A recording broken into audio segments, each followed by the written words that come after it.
in time, you know? Yeah.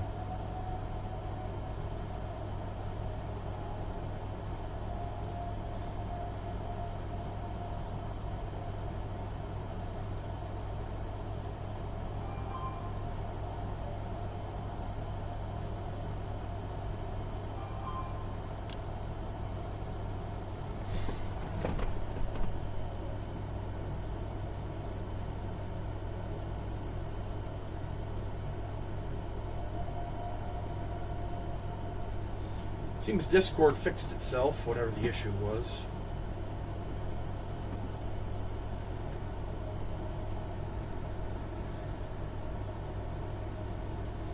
Oh. There is this series that we are eventually going to have to react to. Okay. It's called Indie Cross.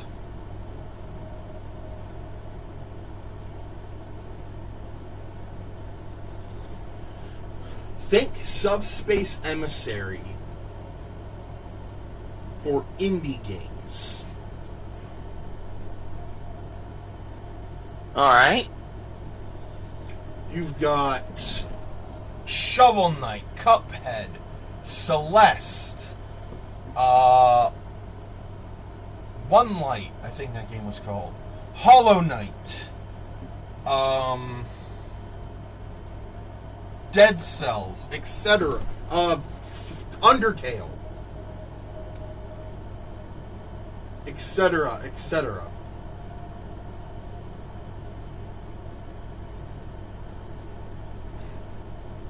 It's only 2 episodes, but it's really damn good.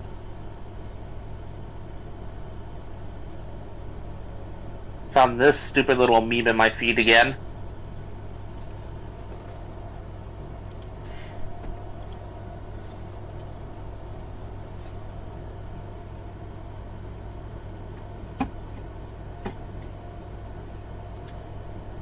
Damn, He-Man, why you gotta be so... Damn, He-Man, why you gotta be so savage? I know you're a barbarian, but chill, man. He's out of line, but he's right. And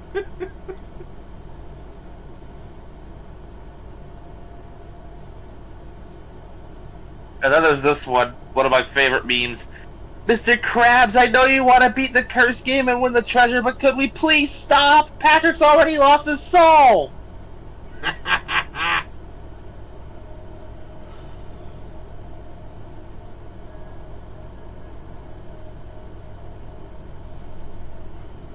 And then, of course, the man, the meme, the legend, Master Asia, in some of his best Super Robot Wars appearances.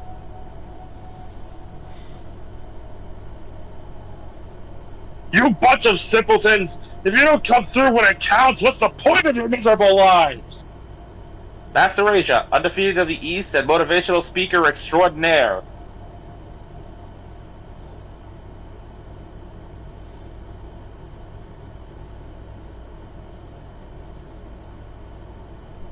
I'm here to lecture the greatest fool history's ever known. You're referring to me, then? If you already know what you are, then that saves me some breath.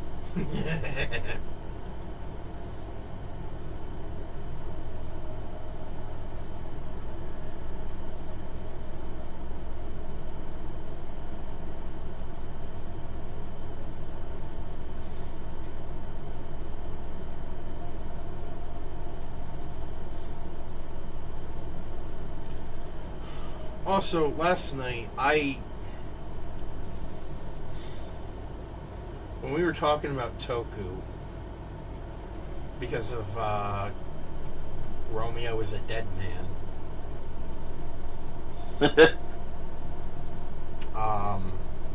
Red was asking, oh, is it Rider, Sentai, or Ultra? And I said, hi, Cardman. Fuck, I'm having a drink. Just give me a minute.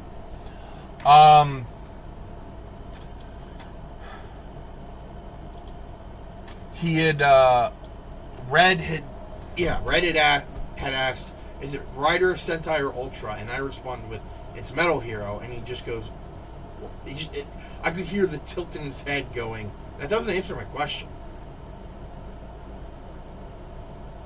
Yes, it does. There's more than just fucking Rider, Sentai, and Ultra.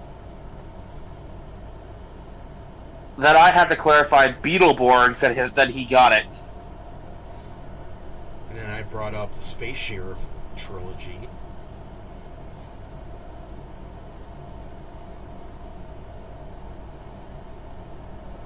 Why has he got to be so dismissive of stuff? And he claims that I backhanded him with my comments last night.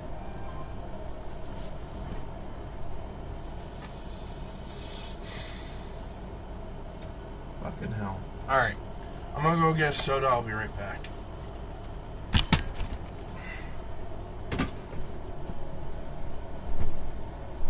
Like, my guy, damn near every comment out of your mouth is a backhand. It's all about time that something did that to you. That's karma.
Excuse me, sorry about that.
I have returned with a cat. Say hi, Sarah.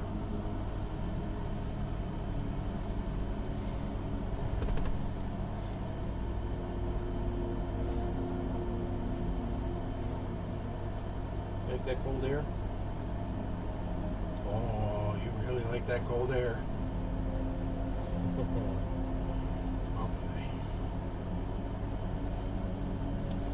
Okay, I'm just... Let me... That there. That big up.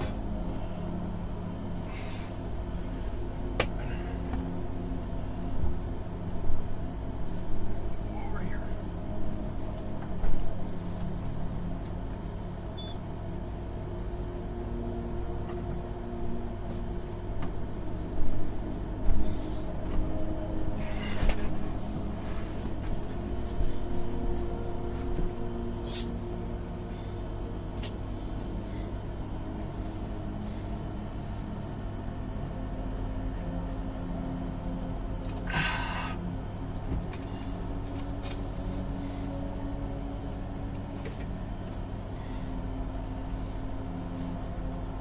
Alrighty.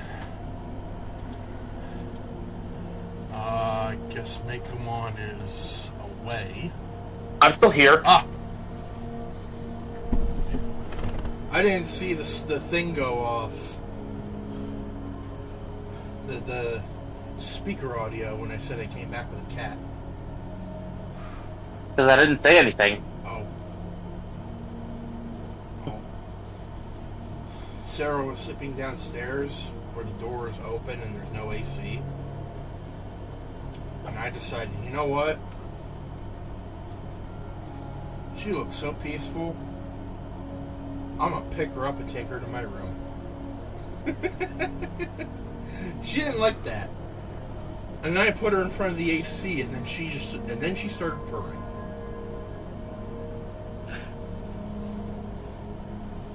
Pullman does occasionally have good ideas.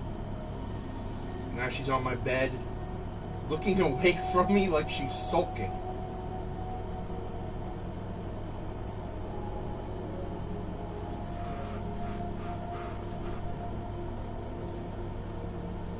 Sarah, if you do want to leave, I did leave the door open just a crack for you to slip through.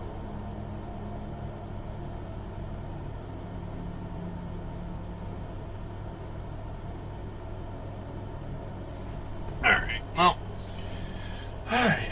Hello, everyone. Welcome back to the stream. Vegas Bear here, as always, with Make-A-Mon. Hello, I'm here too. And today we're playing Minecraft.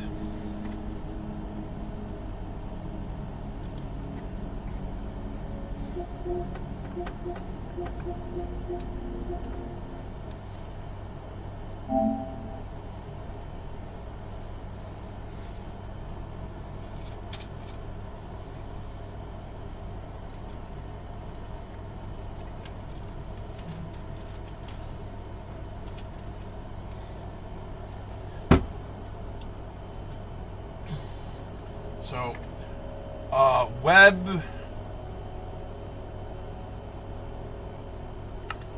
is currently... Has yet to arrive. Yes, I have not heard anything from her. She may not show up today, and if that is the case, it'll just be me and Make-A-Mon.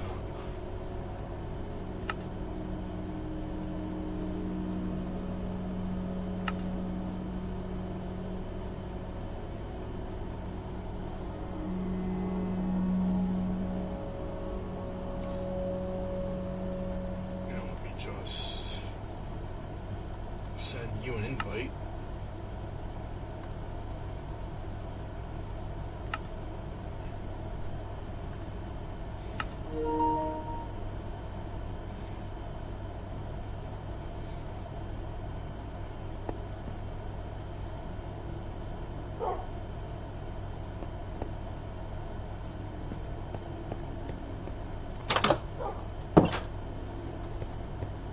Kitties.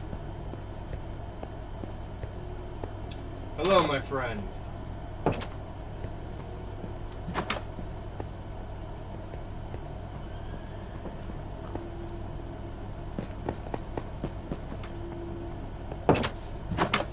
Sorry. You're good. I forgot those buttons were there. Yep. Because someone kept leaving the door open. Who, I don't know. I left them open all at once, and after you asked to not do that, I've been making an effort to shut them behind me. Alright, thank you for that.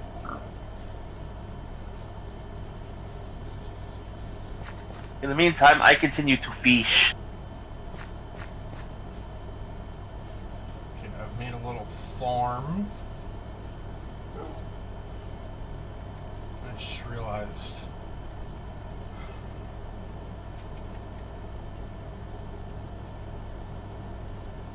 I just realized I don't have sugar cane.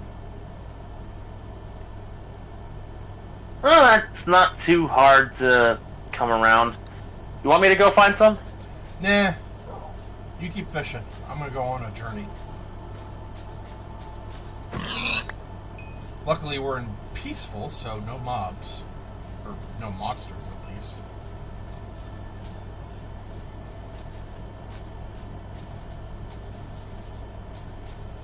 And if anyone's wondering why we're in peaceful, it's because our little sea lantern road blew up like 3 freaking times. I was a very sad cat. Last time it freaking broke the damn fishing hole. Which required us to go into creative mode to fix it.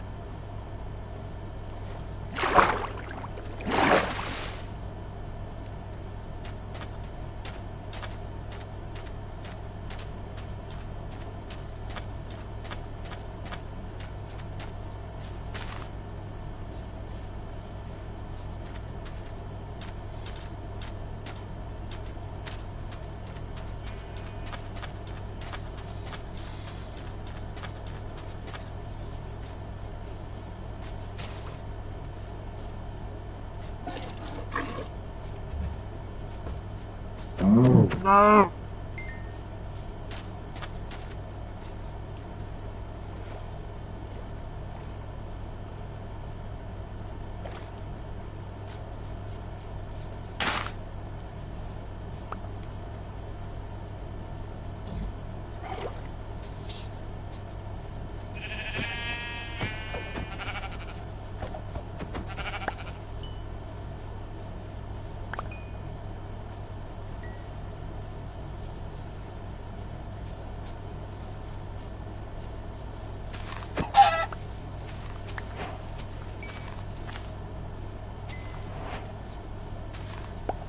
How much did it say I needed for Luck of the Sea?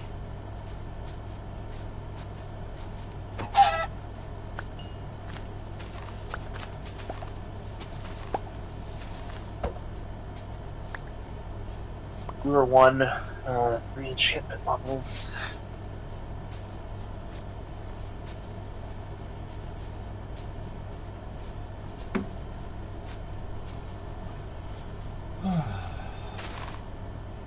Okay.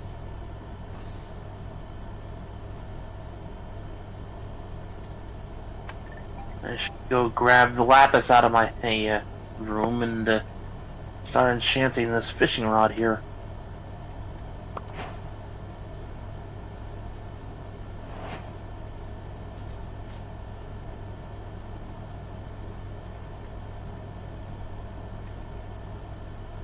We have 12 pufferfish. When we eventually do get a brewing stand going, we'll have water-breathing potions aplenty. Nice.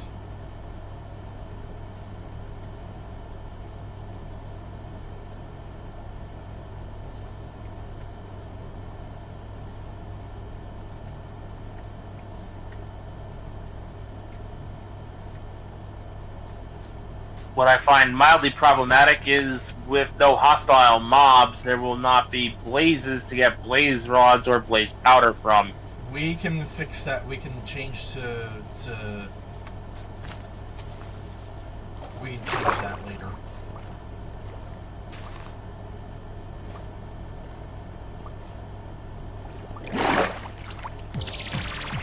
Hello, Taro!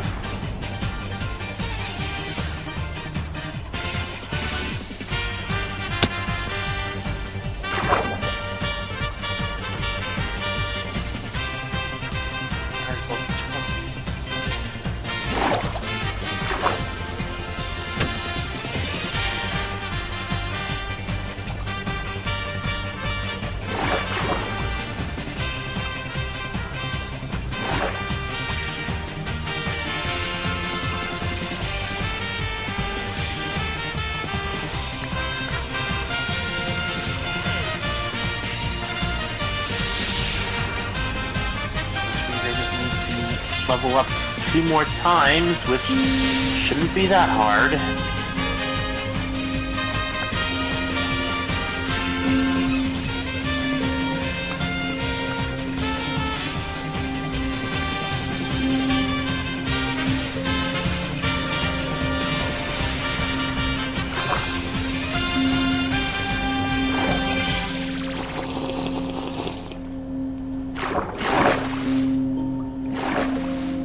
So,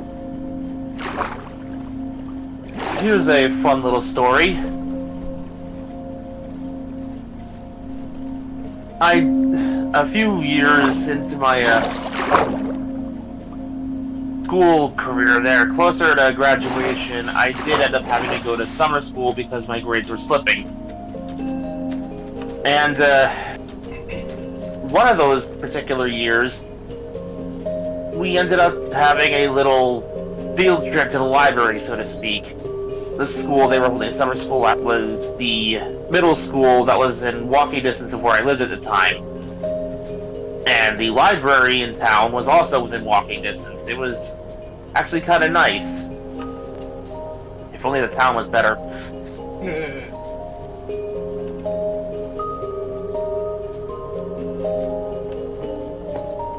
I blame that place for why I can't sleep in silence anymore.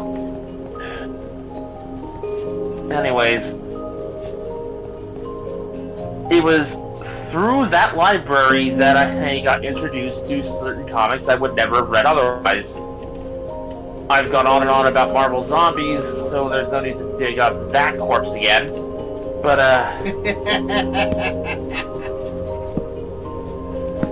it was also through that library that I got more acquainted with the Animorphs books, the Warriors book. I was late to the party on both of those, but I'm still happy to have at least gotten a passing glimpse of them.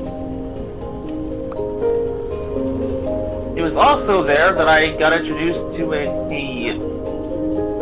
I don't know if it's a manga series or what, but it was, I'm trying to remember the name, Mail Order Ninja?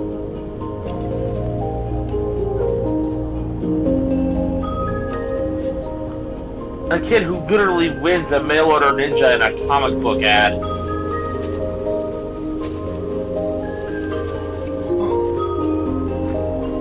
And then after the ninja arrives, many of his enemies start following.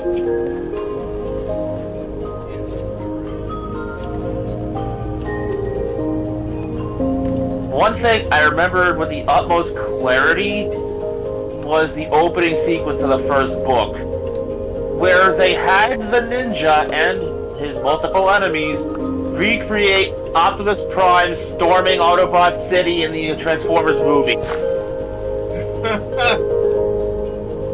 All the way down to the dialogue.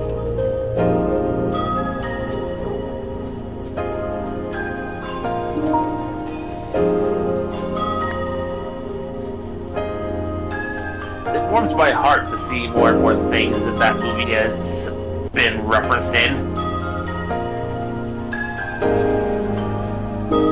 Because that is another thing I've gone on record more than once about how that movie is near and dear to my heart.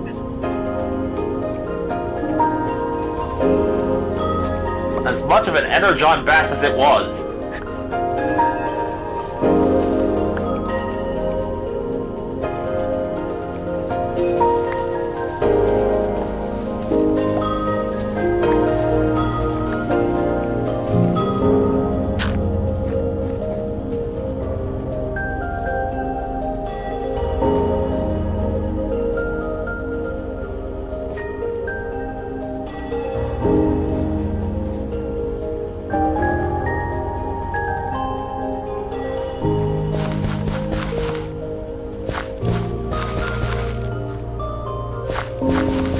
and the company that sends the ninja in the first place.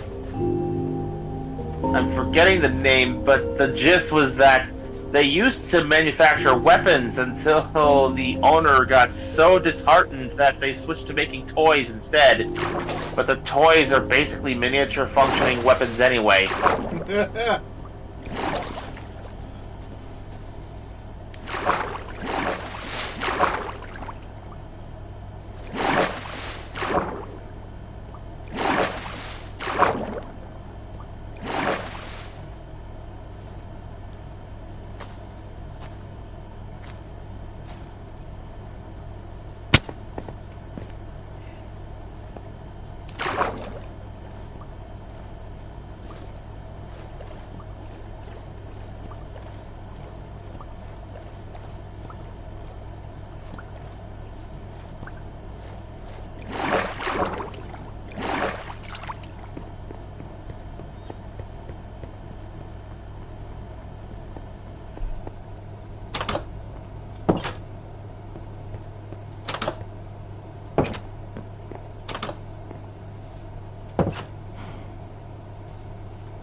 I had brought this up to Nekomon before, but I had wanted to talk about this on stream, and I completely forgot about it.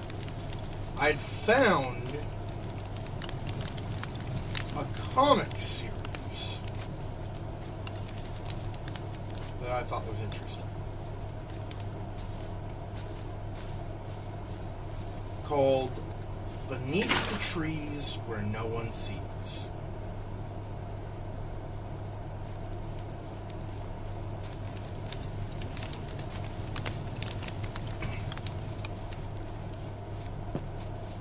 It is a colorful cartoon, like children's storybook style art, right?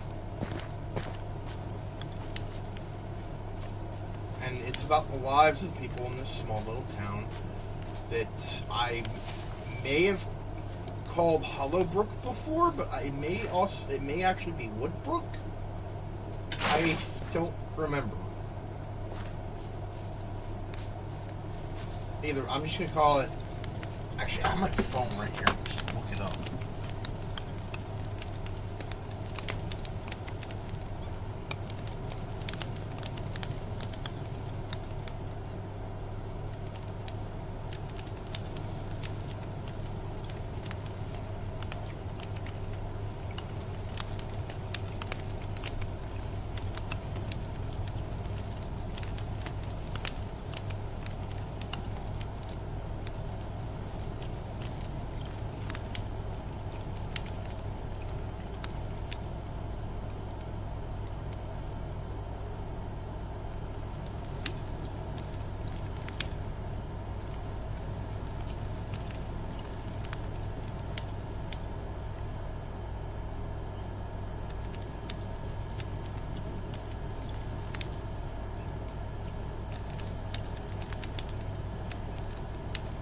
Woodbrook. It was Woodbrook. Huh. What do you know? Anyway. It's a picturesque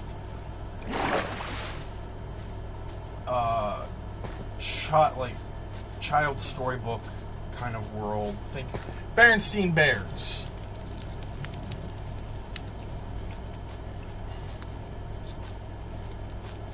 Or something like that.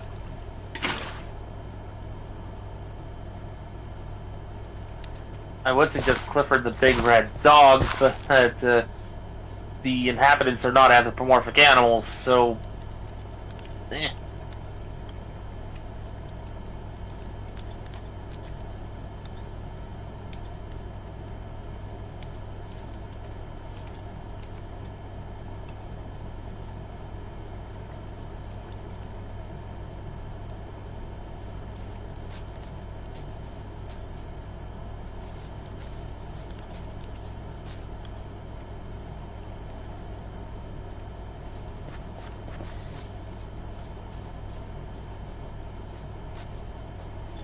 So, Woodbrook is a quiet little town that, you know, it's...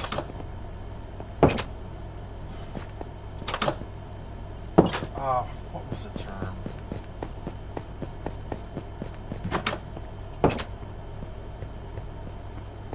I can't remember what the term was, but it's like one of those tiny little towns that you pass by all the time when you're going somewhere.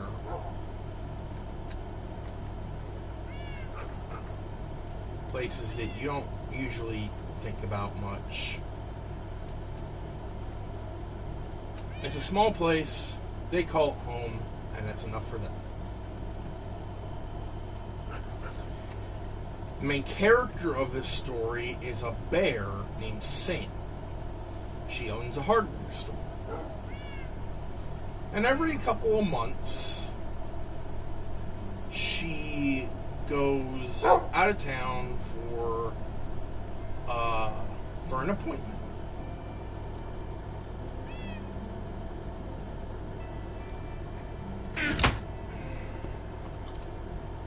Said appointment is her killing a randomly selected individual from the city. Sam is a serial killer. And quite the prolific one, if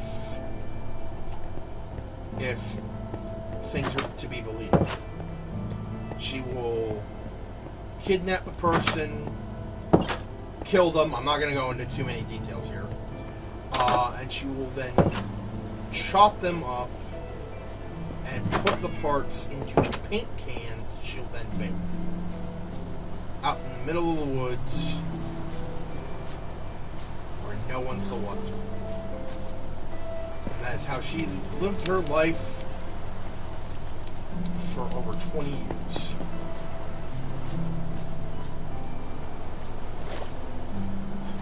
That is until the 200th, I think, anniversary of the town of Woodbrook.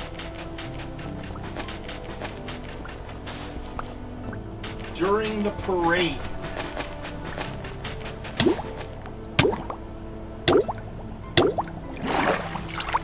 one of the floats, which is a ship, unfurls its flag, and on the mast is the crucified remains of the town's retired librarian.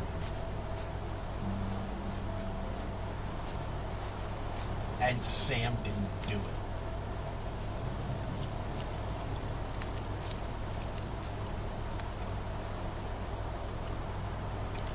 Meaning there's another serial killer in Woodbrook, which is not good news for her, because there's a chance the cops may arrest the wrong killer.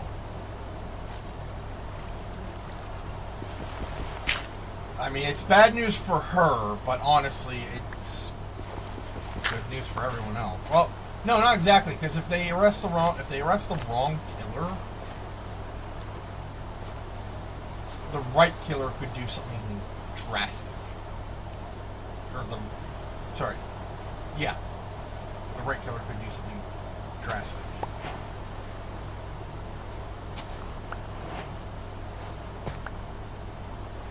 And we definitely don't want that, do we? So Sam decides to investigate this serial killer on her own. And there's at least one more victim before she figures out who the killer is. Now, keep in mind, this is... I knew there was going to be a twist about it. Watching on YouTube, so no ads. Awesome. So, yeah. The book is... the comic is only 5 issues long. It's on Webtoon, which you can read for free. But it's not caught up to the comic, so they're dragging it out a little bit, which makes sense. But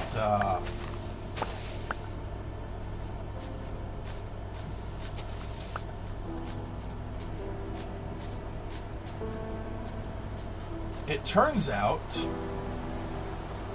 the killer is none other than a rat named Nigel, who is the son of Sam's friend.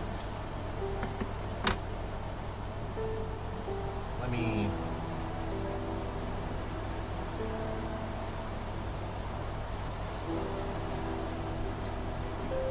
take a look here, because I keep forgetting names and shit.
Oh, there's a body count. She's buried at least 43 people out there.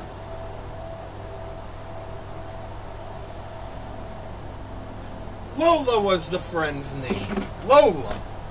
I kept thinking it'd be like Agnes or something, because she's a little old lady. But no, the killer turns out to be Nigel, son of Sam's friend Lola.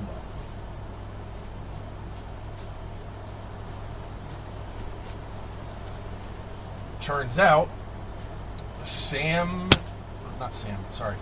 Nigel was kind of obsessed with Sam. He was infatuated with her and obsessed to the point where he would stalk her. And that's when he stalked her during one of her appointments out of town, when he learned what she is.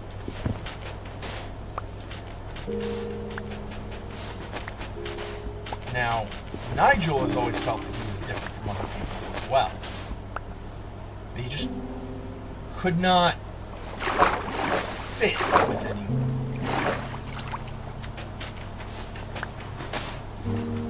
And through Sam, he realizes why. Because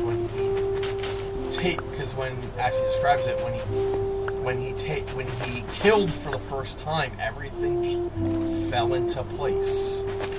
Everything made sense. However,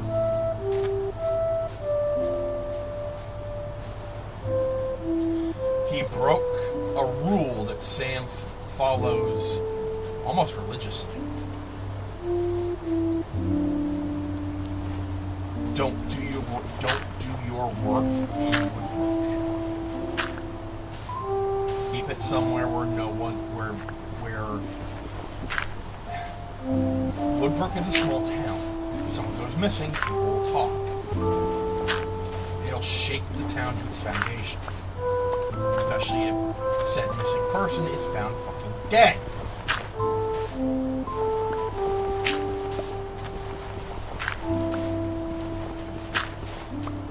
And she tells that to Nigel. She tells him he fucked up and they're not alike. He's just a dumb kid. And he gets pissed.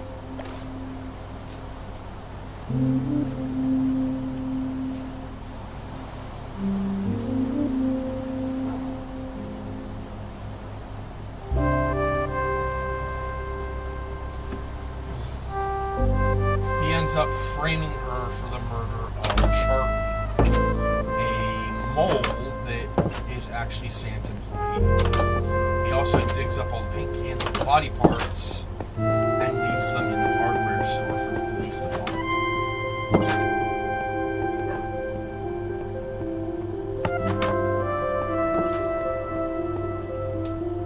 It's pretty fucked.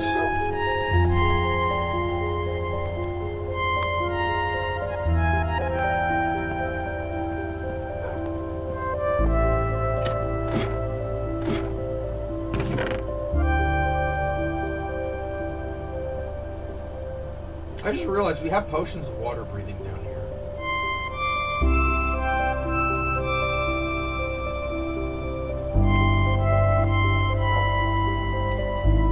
Make one. I don't remember getting those. I think they're in the chest under my room. I think Bert put them there. Well, I use the water breathing potions as an example. There's a bunch of potions that could be beneficial. That's true. One I use fairly frequently is night vision. What's the cartography table for? What does that do? It lets you expand and make maps. Okay, so I'm gonna move on to that then. Like, for instance, take a map you already have, take some blank paper, combine them both, now your map covers a wider area. Oh. I might make a map for this. I don't know.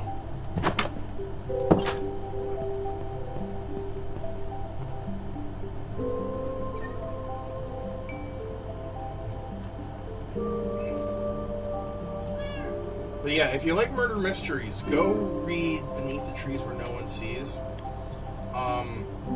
I did kind of spoil a lot,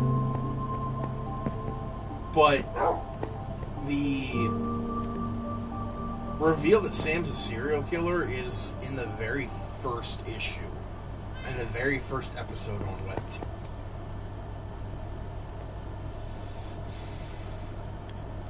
And as for Nigel, I didn't say how Sam found out it was him.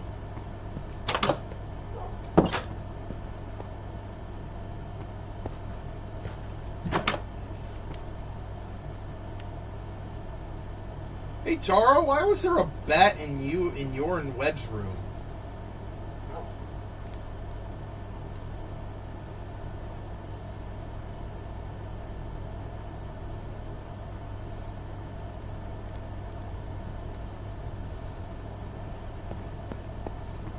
Oh, there's another bat in there. I guess It'd be the conditions were just right for one to spawn. Yeah, I guess I'll just let this little guy fly around.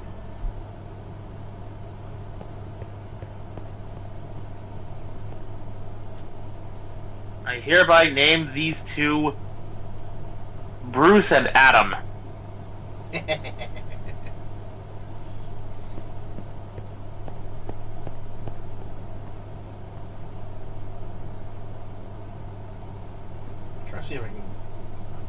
If we find a third one, I'll name it Kevin. Yeah. I'm trying to see if I can kite this guy back into Taro and Webb's room.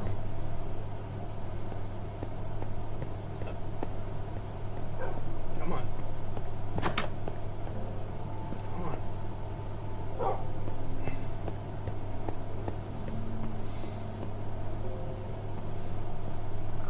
Go back to your home.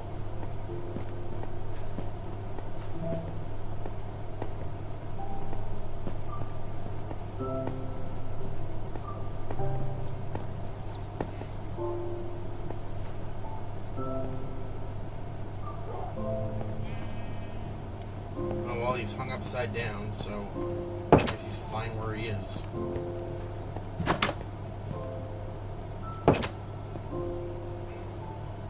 He's not intrusive.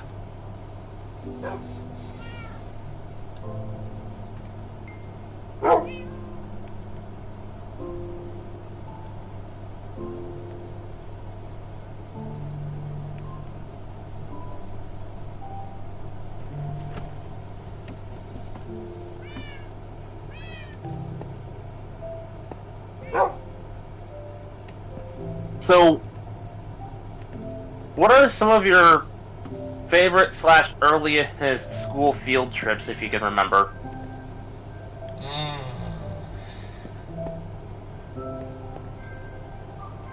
Because I have told you stories about various ones of mine. I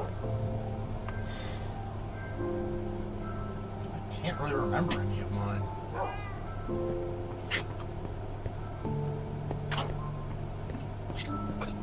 Any field trips I did go on were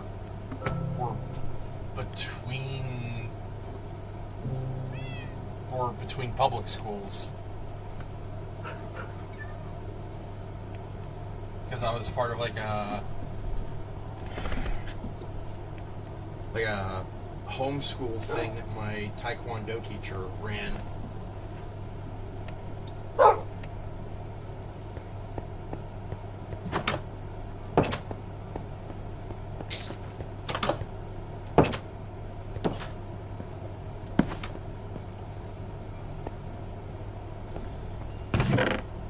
Like, I can recall a few. I've mentioned a bunch of them, though I don't think I've mentioned very many on stream. Or if I have, it's been a while and my brain has forgotten that I mentioned them.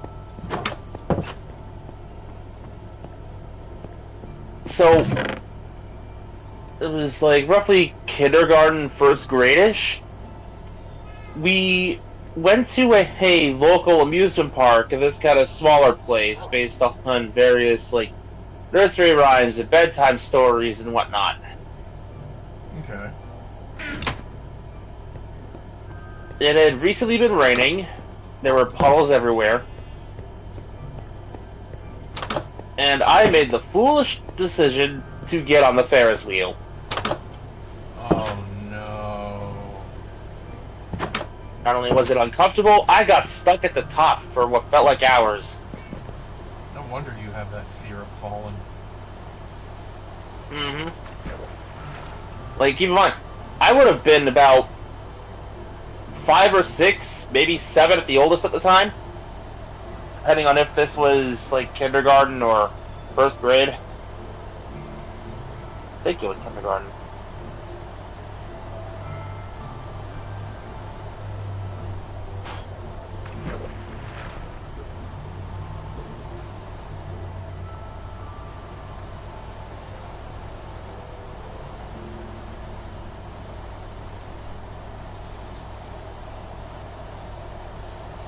I'm gonna go catch some salmon the natural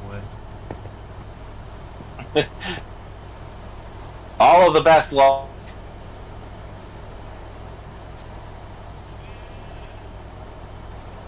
There was another field trip a lot later, probably closer to like 2nd grade, where we were taken out to these places by the shore. Got to walk on the beach for a little while, had to explore a hedge maze. It was closer to the end of the year, so it was more of a, end of the year celebration thing, but I do remember stopping at this aquarium where they had these tanks where you could touch the things that were in there. I remember poking a horseshoe crab. I vaguely remember going to the beach.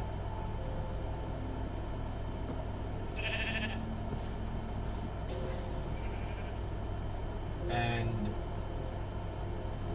I think it was a school thing. We went to the beach and we were like looking at horseshoe crabs.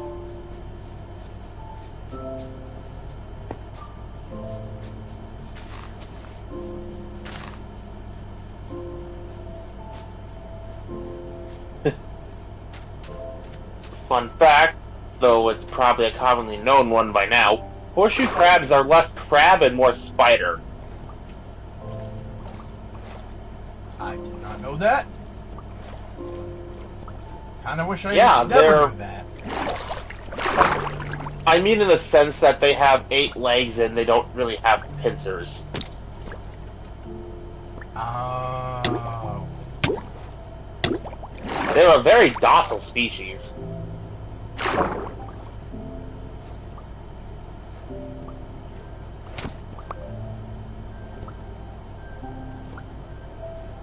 I'm gonna do this, I'm gonna need that potion of water breathing, I think.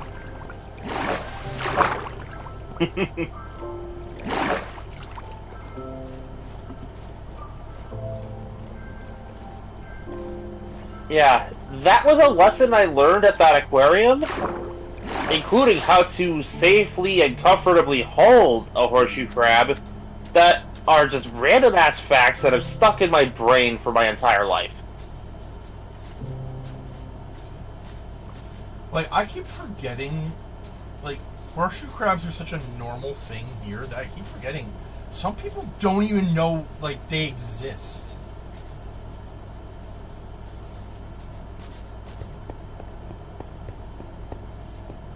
They're honestly kind of cute in a weird way. Mm-hmm.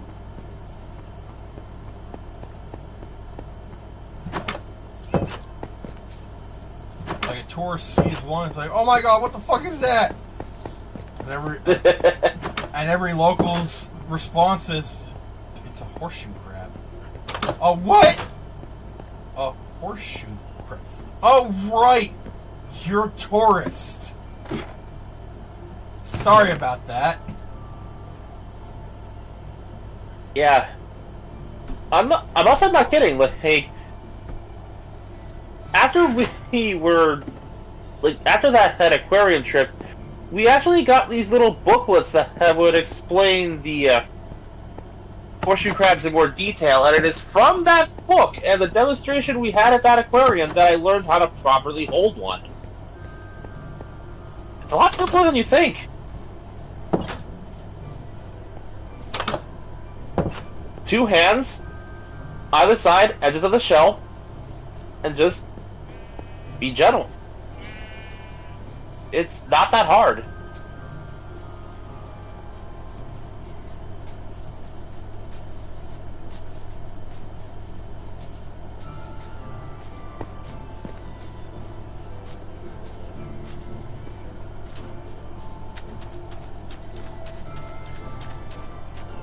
So, while I'm talking about field trips to, like, the shoreline area, fast forwarding a few years, I'm like in 3rd or 4th grade at this point, and we got to go to the local lighthouse.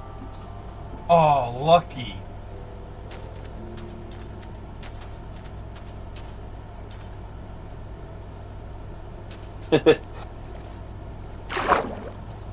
Well, that was one of a handful of trips where I got to bring my mom along as a chaperone because, you know, this is also right up her alley, so... Is there any wonder why, the Digimon I clicked most with, being Mekumon, is one known for its love of the water?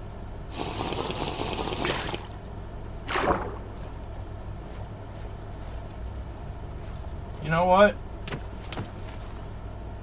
Not that Not that big a mystery anymore. I was basically raised to love the beach from birth. But I digress.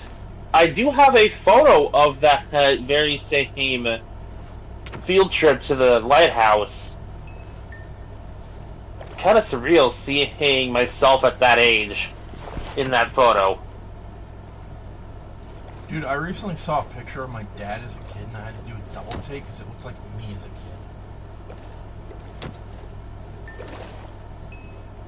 Yeah.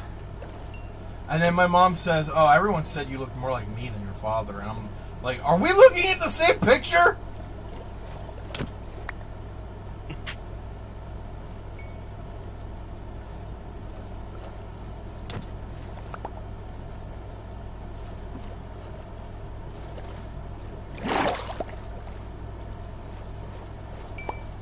Considering we were also in the area, I don't remember if this was part of a field trip or something I did with my family, but I remember these little machines that you would put coins in and crank a handle, and it would effectively reshape the coin into this novelty souvenir coin. Yes, I remember those. I kind of miss those. I do too. They were fun to use. You think Simple and satisfying. You think now that the penny is almost completely worthless, you think they bring those back? Mm-hmm.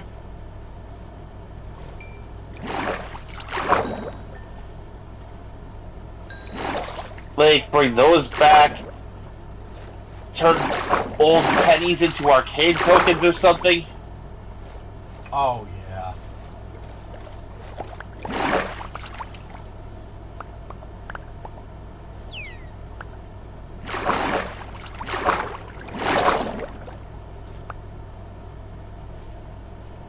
Go figure. Bear knows where I stay.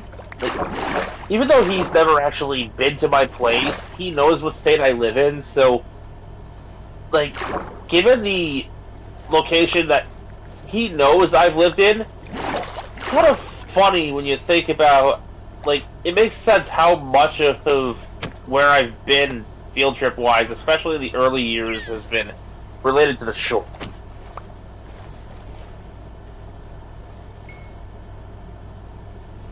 Oh, I just remembered a couple field trips that I was on as a child. I'm listening. First of all, just realized I can't name the place without doxing myself. This big old pond.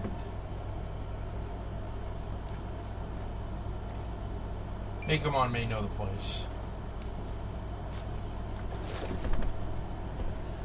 Did there happen to be a pair of schools nearby, like maybe 5 minutes down the road? There might have been. I know there was a water park. Yeah, I know the place. Yeah. So I went there a whole lot of times.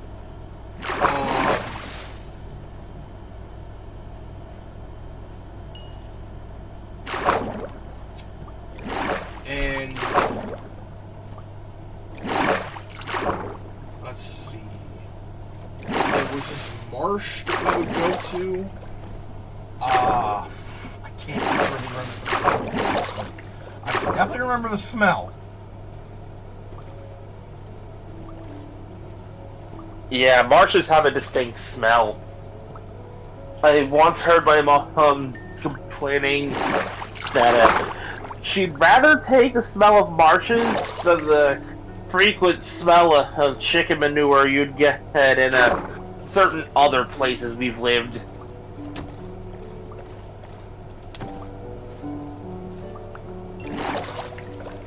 Particularly in my grade 6 to 12 era. That is it. Funny enough, the closest I'd ever physically lived to Bear, and we didn't even know each other yet. Yeah. That's crazy to think about. Like, at best, we were maybe a half an hour away from each other.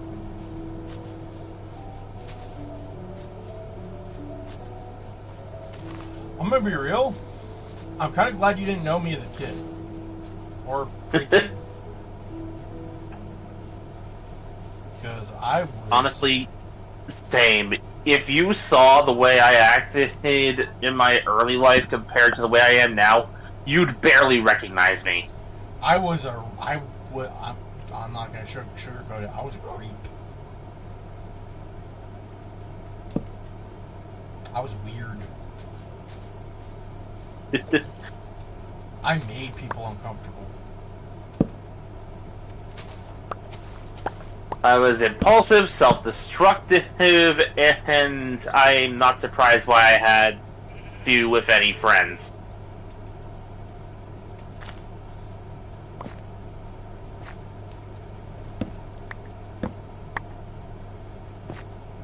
Also, it kind of didn't help that I didn't get diagnosed with, you know, the spectrum until I was, like, in 4th grade.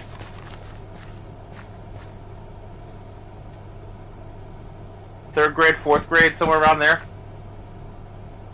This was after they tried putting me on Adderall for a year, because they were still under the misconception that I had something along the lines of ADHD.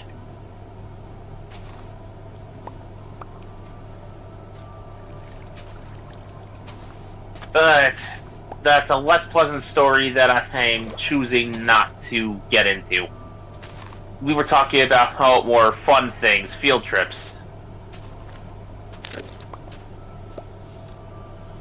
So, for my senior year of high school, we got to go on a senior class trip. One of the first ones... One of the first ones our school got to have in a long time.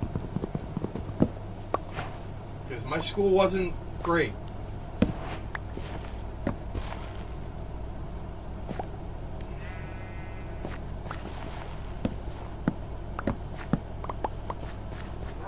Go on. But we went to Hershey.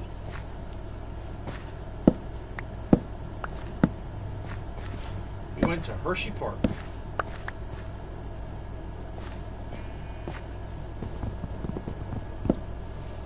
And So, it was honestly pretty fun.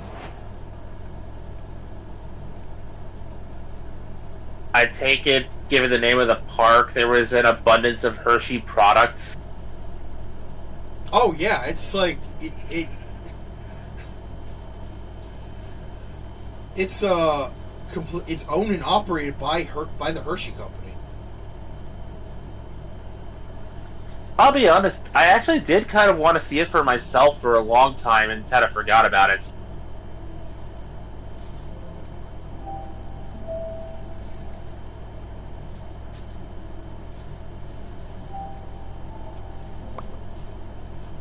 Sometimes I forget it exists. As far as field trips I was on from the, like, grades 4 through 12 timeline here,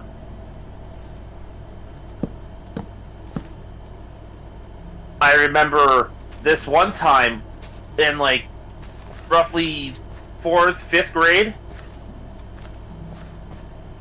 we went to this movie theater, which at first I just thought, okay, cool, the class is gonna see a movie. This movie title is nothing I've ever heard. It sounds like some educational flick, which perhaps.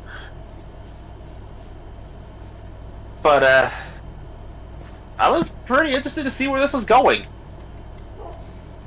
I noticed the seats looked a little weird, but you know, it's a movie theater and I rarely got to go, so I just figured, that's probably what movie theater seats normally look like.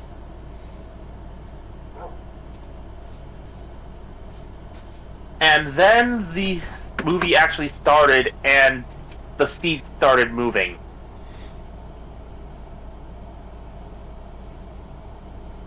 This educational flick, which was supposed to inform us of different biomes and whatnot, it's what I lovingly call a tech demo for 4D movies. Oh my god. Because we got the full works there. The seats vibrated, moved back and forth. Little spurts of water from the seats and above, compressed air jets. We got the works.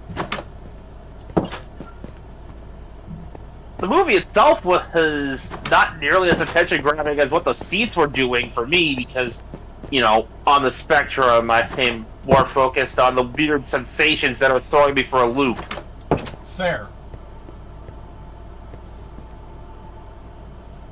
I was actually mildly freaked out and nervous after the movie, but the more time went on and the more I was able to calm down on the bus ride home, the more I realized, you know, that was actually pretty cool.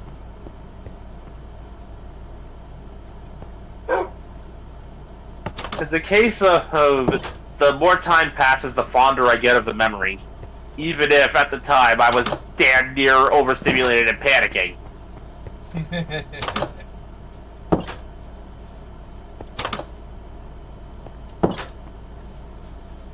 In grade 6, I started effectively a periodic tradition where I'd end up going to Washington, D.C. with my class.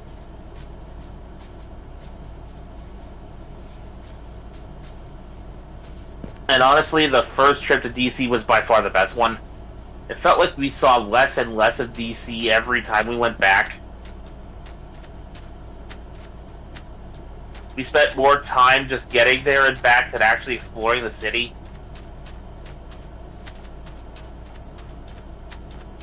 Like, the first trip there, we actually got to go in 2 of the museums! Oh, damn.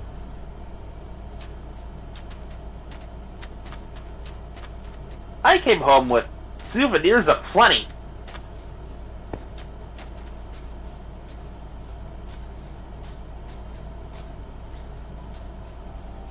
I was a very happy camper.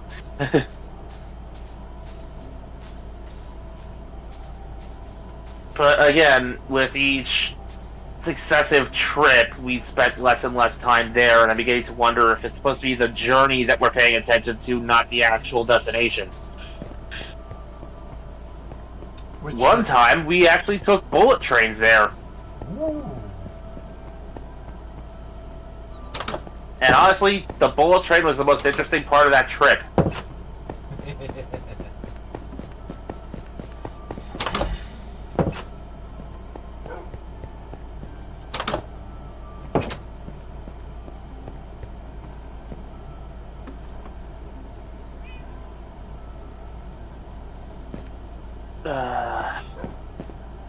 I think roughly 7th, 8th grade, we went to a water park whose name I will not be giving for fear of doxing where I lived at the time.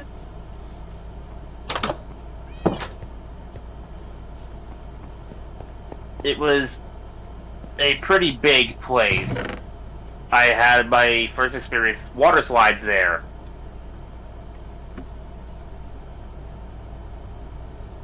Largely because Red practically dragged me kicking and screaming onto one. Yeah, that sounds like him. The fact that adrenaline-pumping thrill rides did not appeal to me just did not seem to register to him.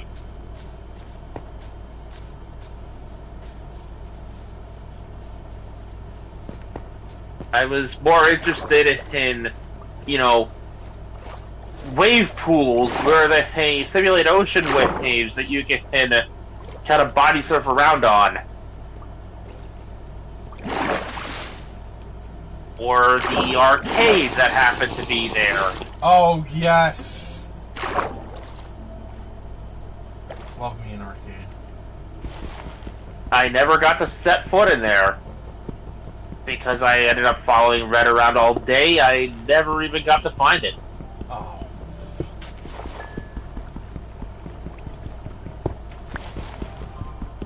Also, because of one of the rides we did go through, I ended up losing the baggie full of arcade money I did have. Damn it. Yeah, I was feeling very horrible after that trip.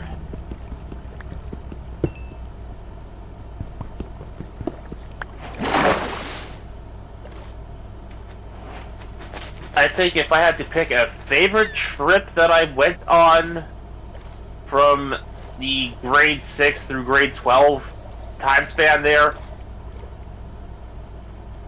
it would be the... I think I went twice, but we went to a Six Flags. Oh, I think I've been to a Six Flags once.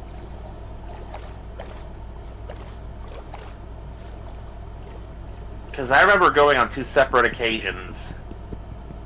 I was significantly younger for one than the other.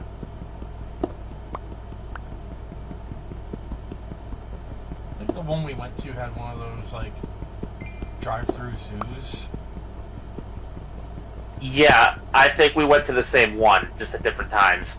Pretty sure a monkey stole our fender.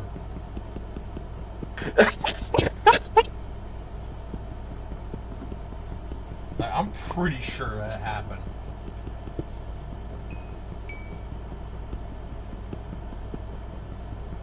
Yeah.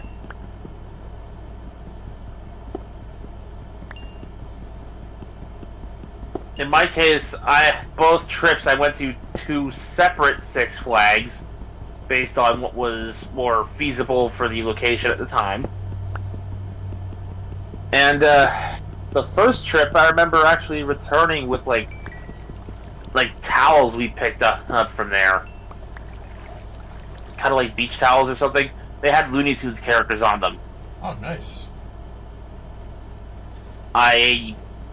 In particular, I picked up one with the Justice League. Hell yeah! Because that show was on the air at the time, and I was quite happy with that.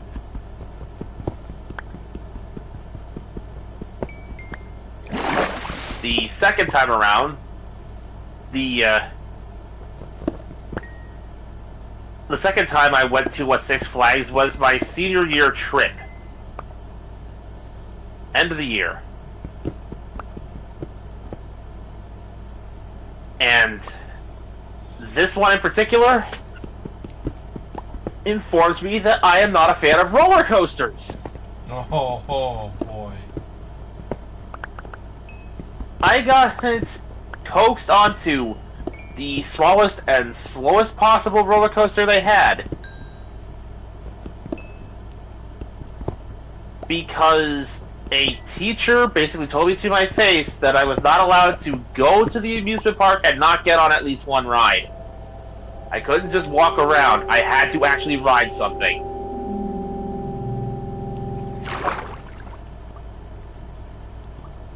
The fuck? So Silas, who had gone with me at the time, found a coaster that had we could both try out together. He had fun. I didn't.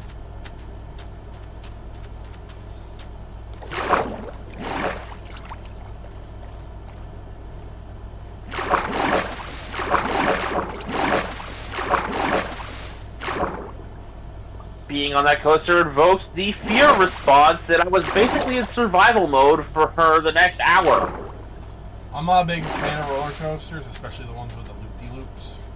But I will get on one at least once.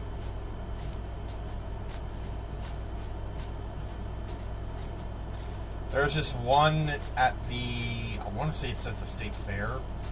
It's like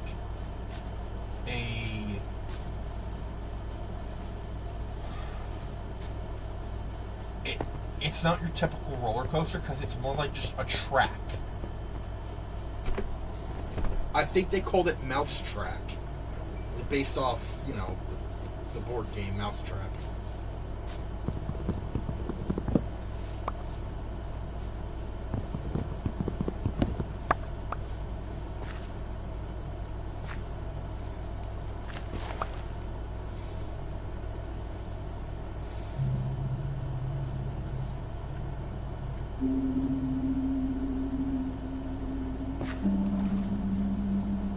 Like, that one's not too bad. There was this one in, this old park I used to go to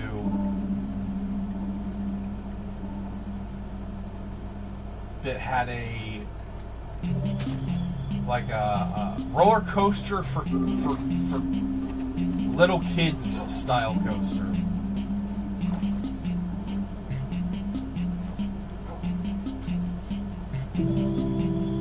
I liked that one because it wasn't all that bad. The funny thing is, that encounter at Six Flags was not my first roller coaster. It was just the first one for a school field trip.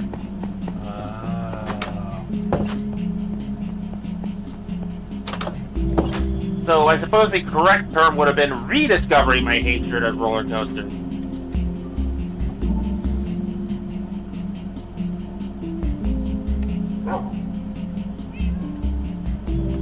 If memory serves, there was a time my dad took us all to the boardwalk. This was not a school thing, this was just me and the fam. But, if memory serves, there was a smaller scale coaster that we were both convinced to go on, me and my dad, and I think the only reason I didn't panic was because I was alongside my dad, who, let's face it, if there's any way to make me feel safe, it's keeping a parent at my side. Especially when I'm that young.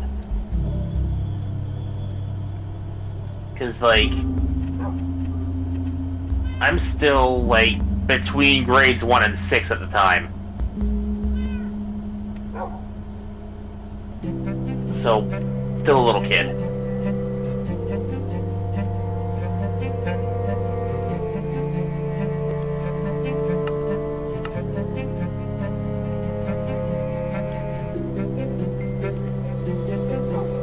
I might have been even younger because I also remember that same night passing a McDonald's that was like all Jurassic Parked up on that boardwalk.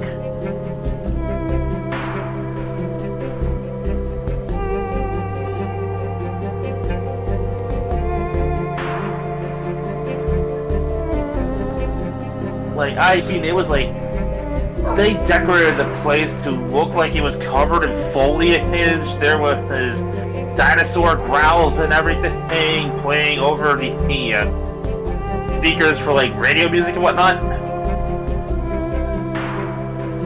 Like, they went whole hog in the Jurassic Park stuff. Sounds like it.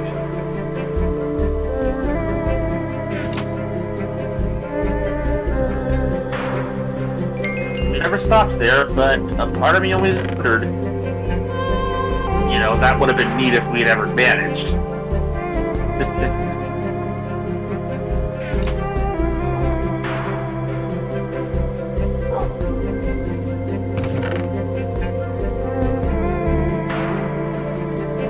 At the time, I didn't really comprehend movie tie-ins, so I'm just going, what the heck is this and why?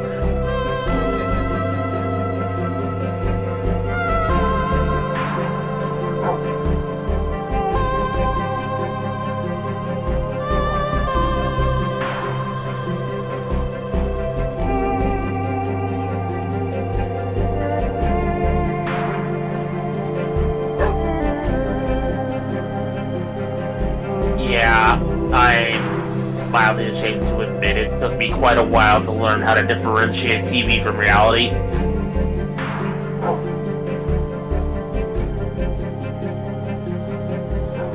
I'm not sure when I learned how to do that.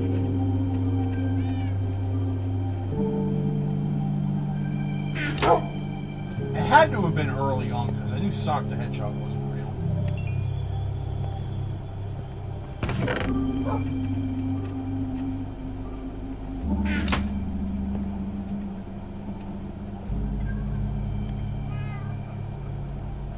It was that inability to differentiate TV from reality that fed into one of my first ever hyperfixations that I can actually remember. Blue's Clues. Man,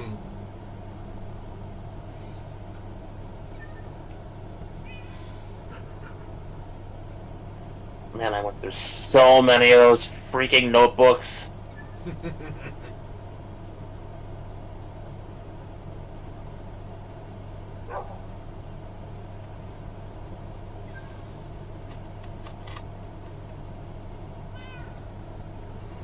And hey, all things considered, there were worse preschool shows to be hooked on. That is true. I was obsessed with Barney, and my parents don't let me forget it. Sadly enough, that was precisely the one I was thinking of when I said worse.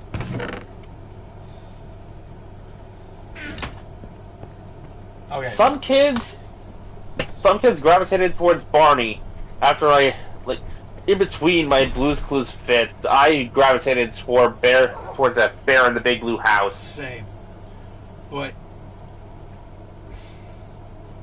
so I wouldn't say I hate Barney.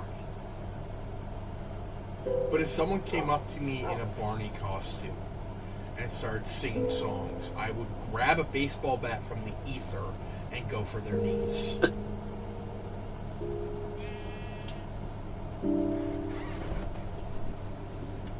Yeah, I think that's the appropriate response anymore. Because, like, imagine my bewilderment and disgust when I found out they were trying to reboot that with a CGI show.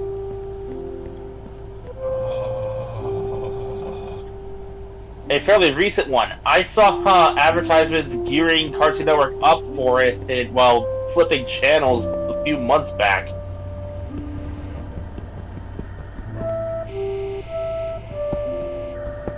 But I digress.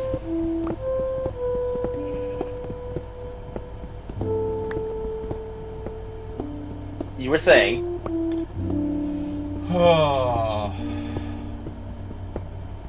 What was I saying? We had mentioned our earliest TV hyperfixations. Right.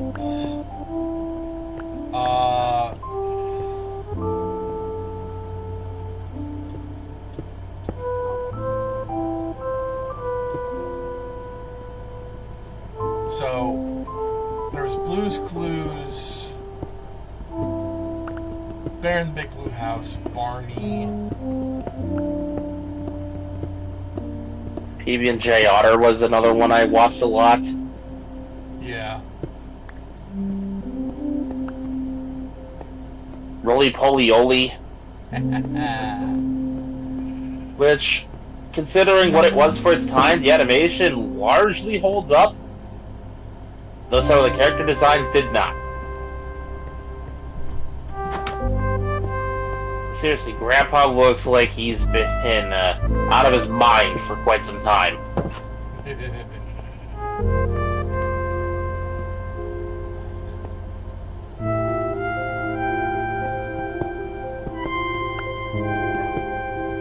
Dragon Tales. Oh, yeah.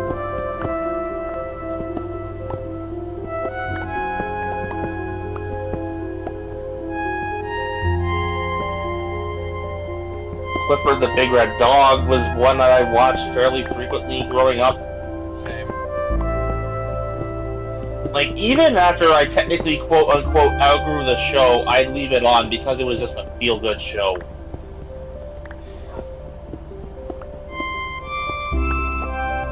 Given the small island town setting, it was very cozy.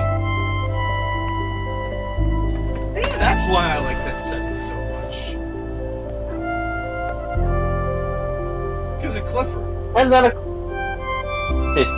of course, when I got into the slightly older educational shows that were trying to be, entertaining. Cyber Chase. Yeah.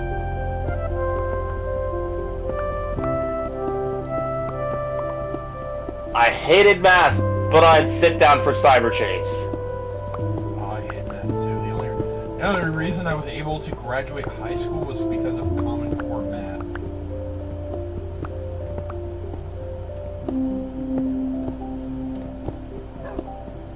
I hate to admit it, but if it weren't for that dog shit excuse for math, I would not have graduated high school. They had to give me some serious summer school help senior year to let me graduate with the late class.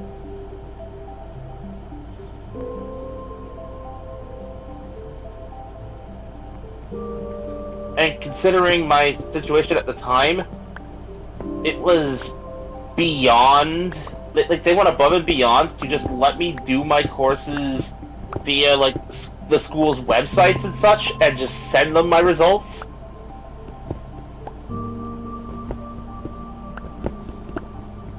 Damn. Because at the time, without getting into too much detail, I had to move due to circumstances outside of my family's control. The school had wanted to hold me back for a year so they could have me do job shadowing the next year. But when our situation became apparent, they threw this together so I could at least graduate.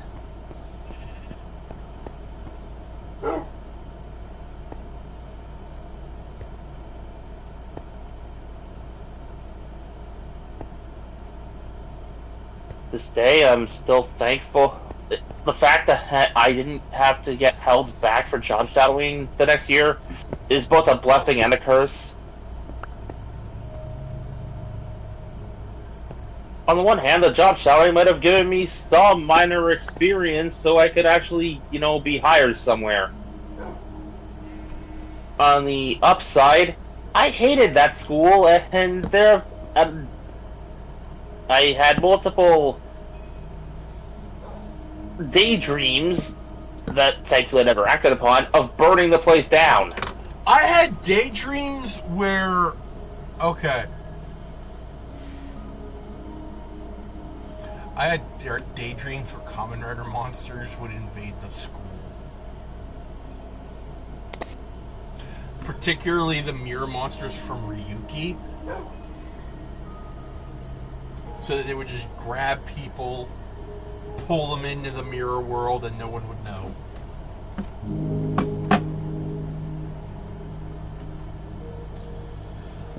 I had some serious anger issues as a kid.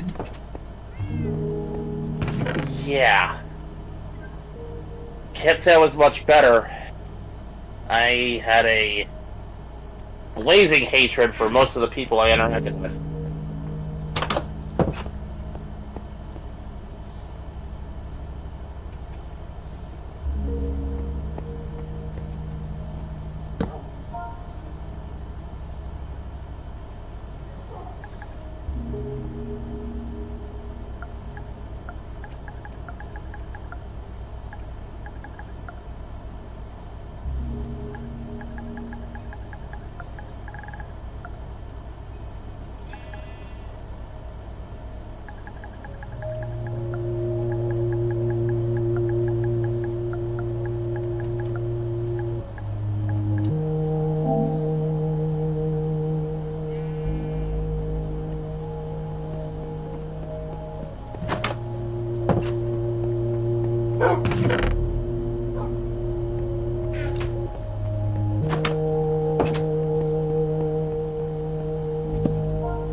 Added 2 new rooms to the barracks, or whatever the hell.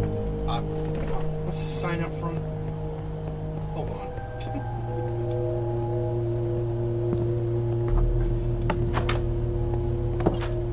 quarters. I added 2 new rooms to the quarters.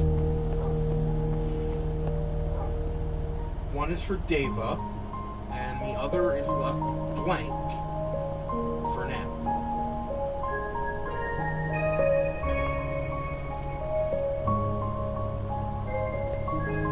I pretty much did what I did with Taro and Webb's room, in that I just dug out 2 blocks and put a door down.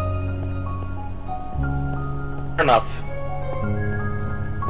Moving back to the childhood shows bit. What else was there? Oh, right. If I'm talking some of my earliest hyperfixations, I have to mention the Magic School Bus. Oh, yes.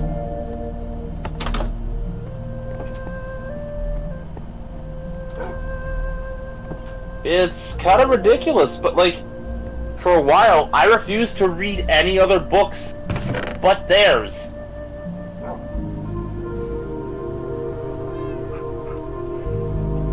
That's what you call good marketing.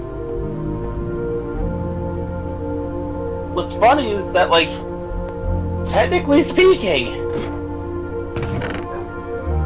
they did their job.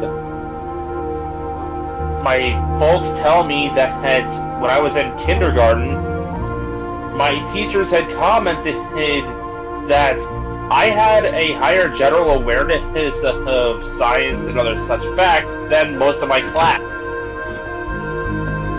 Thank you, Miss Frizzle.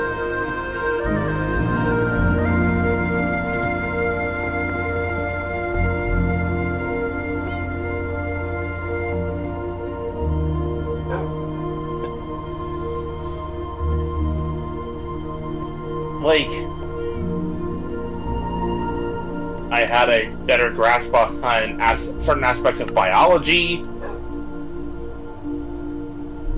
I, at the time, had a very basic understanding of aerodynamics. The airplane episode was one of a handful I actually had access to via my library.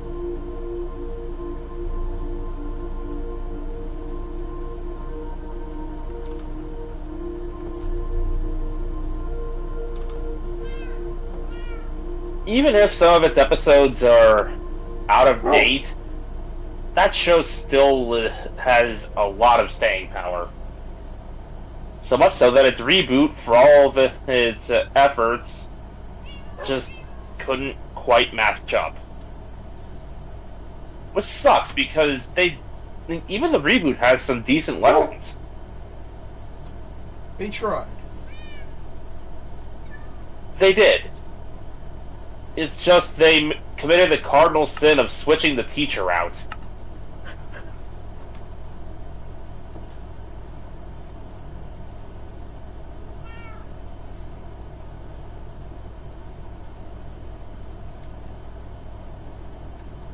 And it's not like the original Miss Frizzle was gone. You remember the ending segments of the episodes where kids would call in and talk to the producers of the show with a sort of meta commentary there? Yeah. OG Miss Frizzle took over that role for the reboot. Huh. Every episode.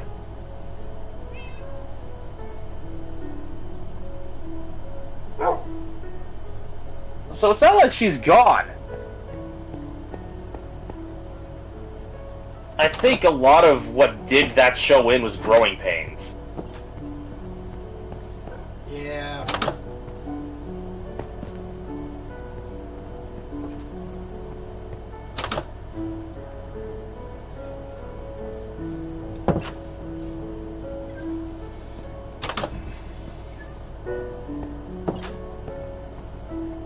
Let's see, what other shows from back in that day did I watch with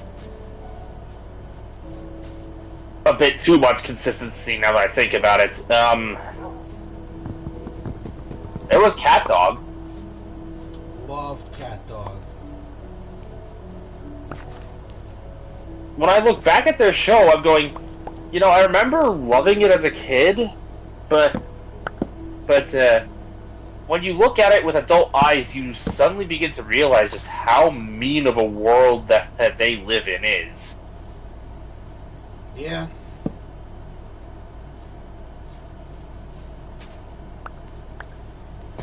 Especially when a very specific question is asked.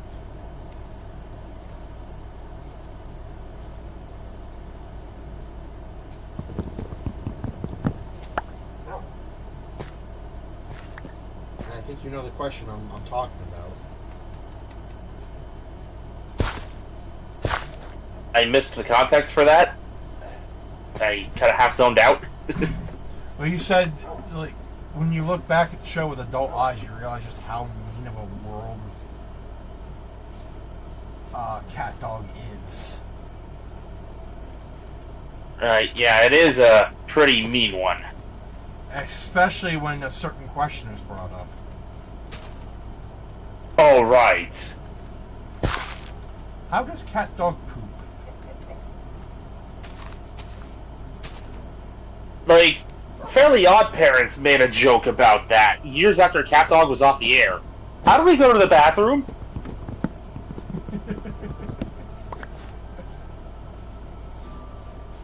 It's one of a handful of questions that is never meant to be answered. So naturally, Film Theory took a crack at it. Of course. Years and years ago.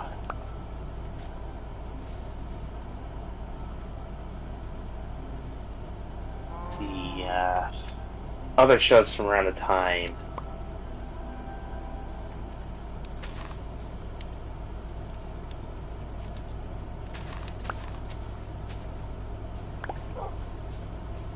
Rocko's Modern Life. I probably shouldn't have been watching it as young as I was, but what the hell. Most of the adult jokes flew over my head anyway, and that's how you know they were written well. Yeah, I did not realize Rocko worked at a phone sex hotline until long after that show was gone.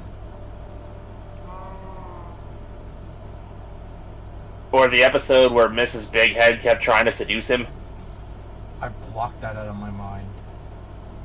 That got banned for a while. Gee, I wonder why!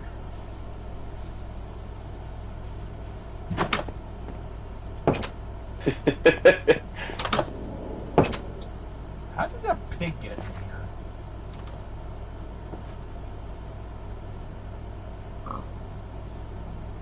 The one episode that burned itself into my brain for one very specific joke was when Rocko accidentally became an underwear model. For the Wedgie Boy brand underwear. Wedgie Boy. Oh. He's getting chased around by a bunch of adoring fans, one of which is a living chair who keeps screaming for Rocko to sit on him.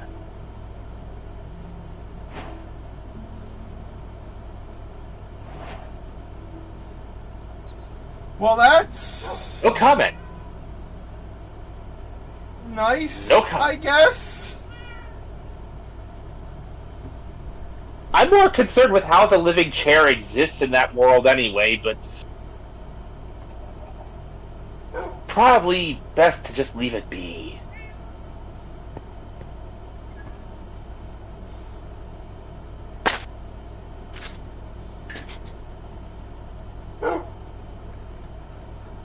Then there was the show that, if I hadn't already been watching reruns of Mighty Morphin Power Rangers on other channels, would have been my introduction to Richard Horvitz.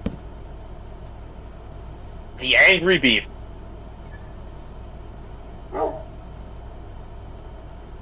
The story about two brothers, Norbert and Daggett, who got kicked out of their home and are just trying to live their life in their new beaver dam while all this crazy stuff keeps happening to them. It's almost like a proto-regular show, right? Okay, I have an empty map. How do I use this? It should just work with the L2 button.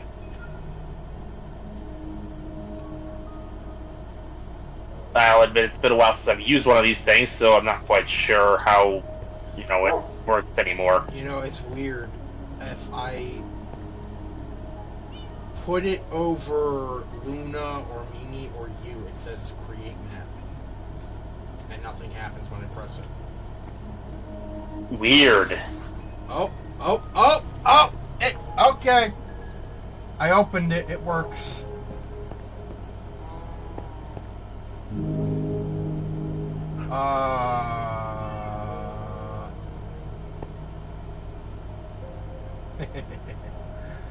Vegas Commander. Legion.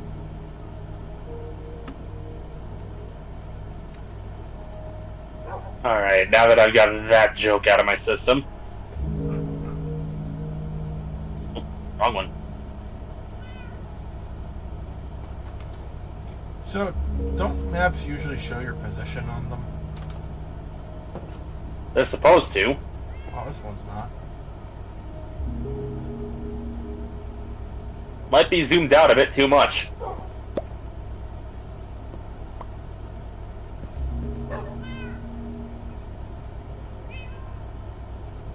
It's showing the area we're in. It might be because we're underground. Okay. I'm gonna go step outside and see if that changes anything. I'll be right back. Alright.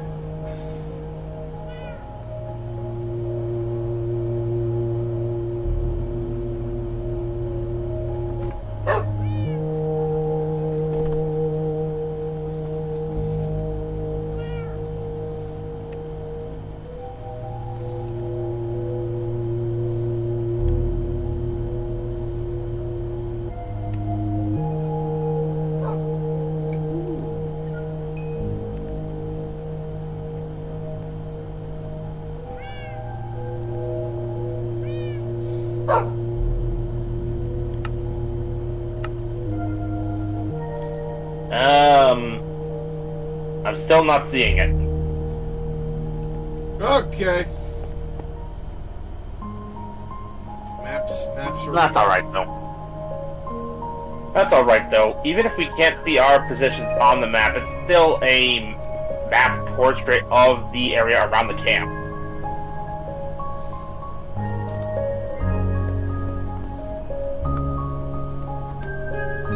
We can put this in an item frame and stick it on the wall. Like so. Nice.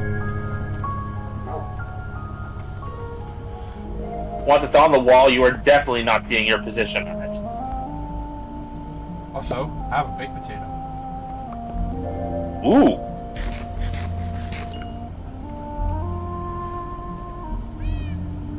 Proceeds to immediately munch it. So, I managed to find me an enchanted book while I was fishing. Oh? Unbreaking 3. Ooh. Nice. I figure I'll hand it off to you, and you can put it on whatever tool strikes your fancy.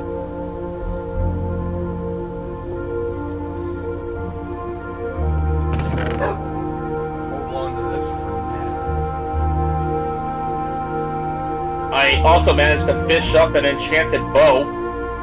Ooh. Powerful, bending, and punch too. Nice. Bending is the important one. The more you use it, the more it repairs itself. That's actually I'm gonna put You can only have bending or unbreaking at a time. You cannot have both.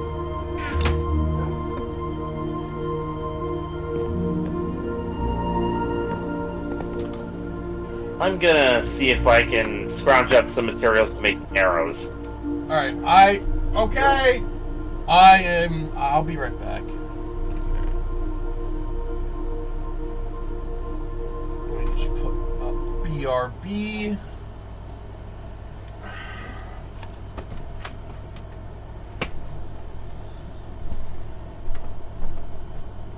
I have a feather, I just need some flint.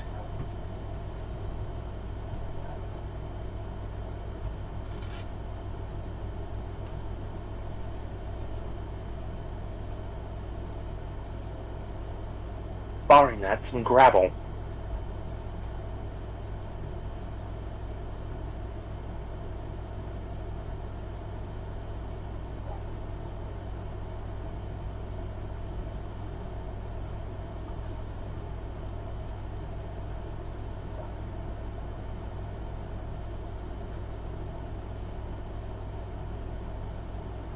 Or just pick up a stack from here.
I'm going to take a quick break myself. I will be right back.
And I have returned.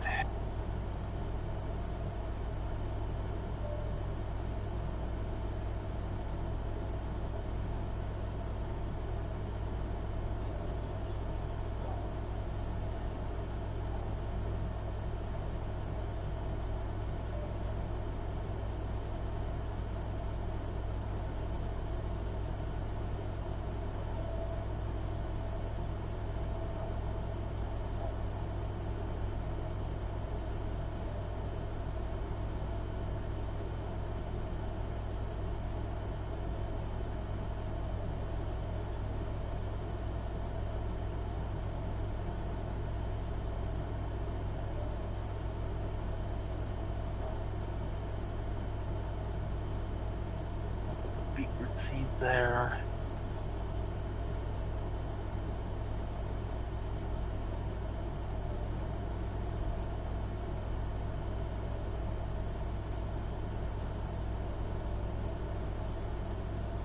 That'll 11.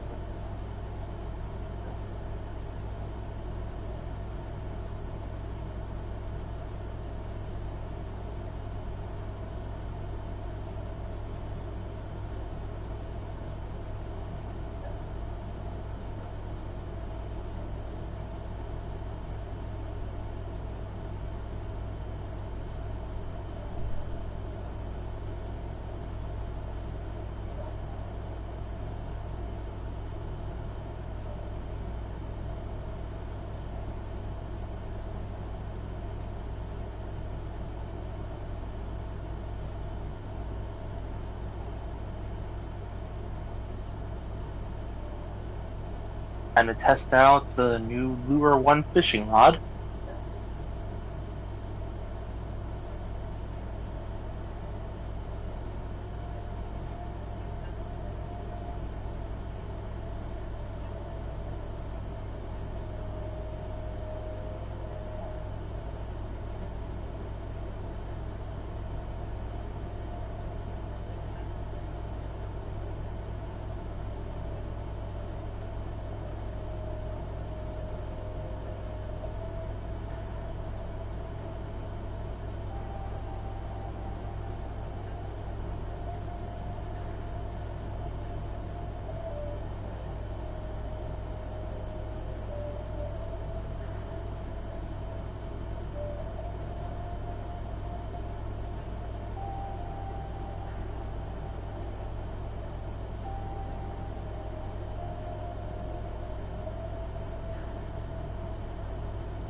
I think that about does it.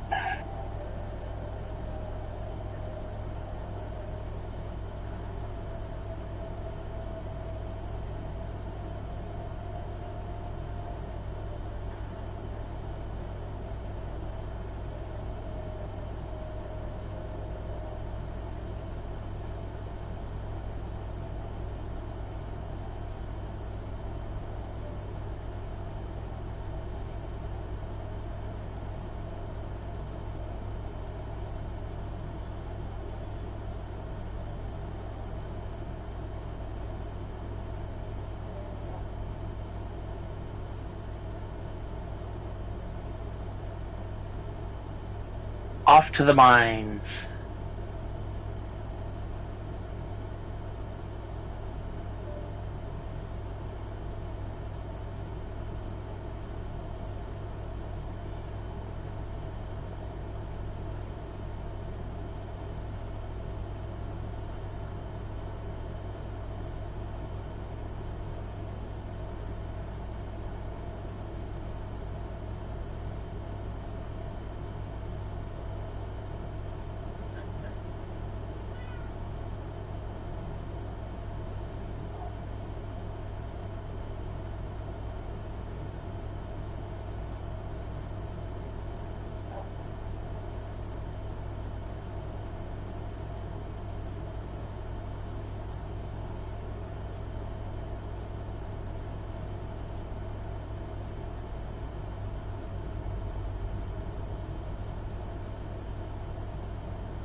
Sorry for the prolonged silence, folks. I still trying to think of what to say.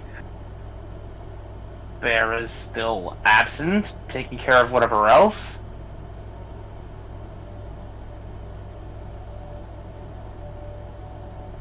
Here's what I should be doing. Monitoring the chat. That's what I should be doing.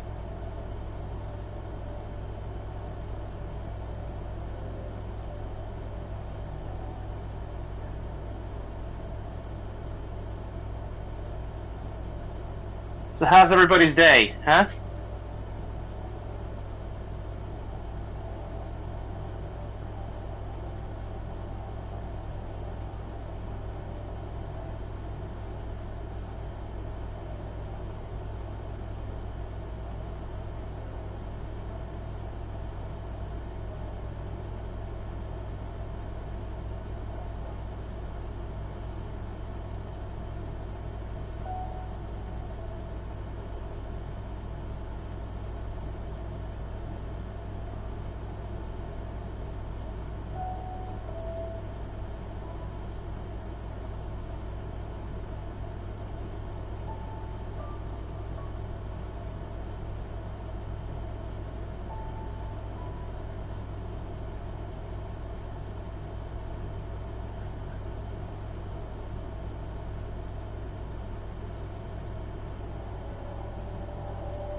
Let me just find a little something here.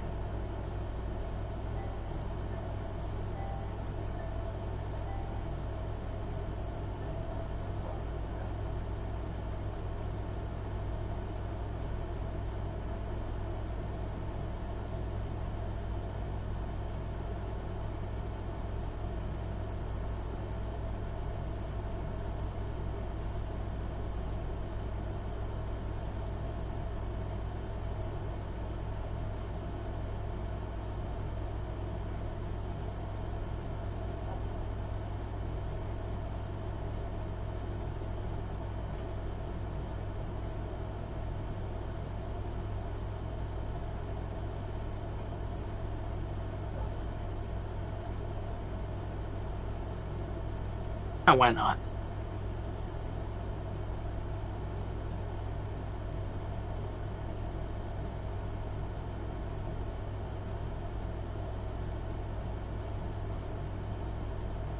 Alright, things don't play in the please stand by screen. Whoops.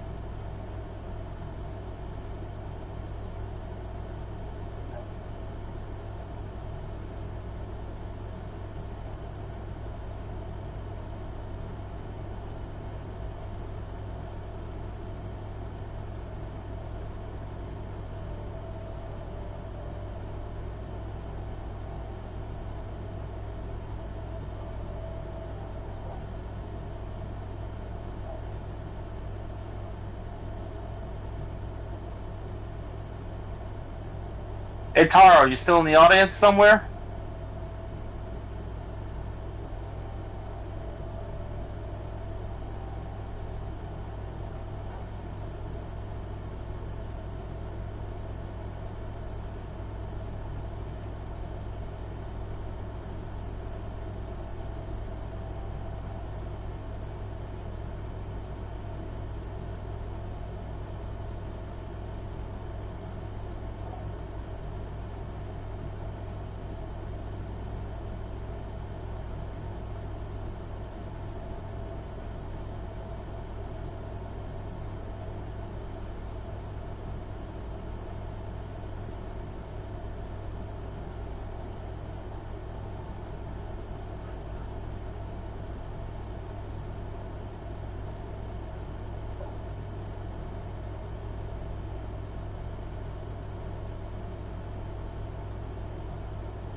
Yeah, I continue to apologize profusely for the extended silence, folks.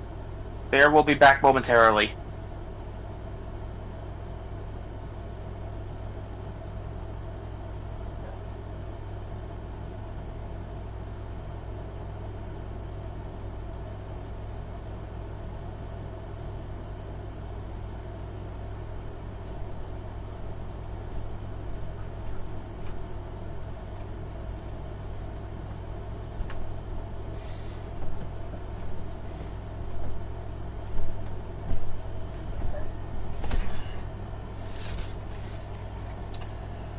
I have returned.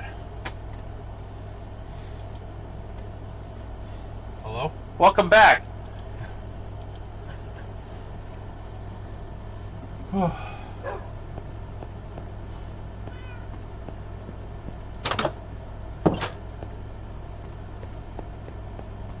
Welcome back. What'd I miss? Besides being awkwardly attempting to keep the audience from leaving, not much.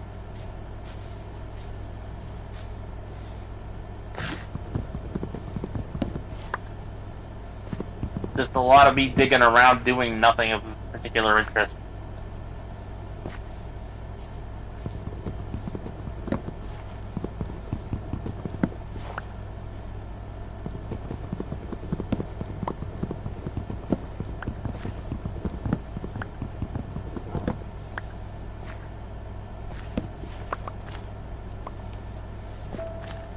So, how about a discussion of shows that were canceled too soon?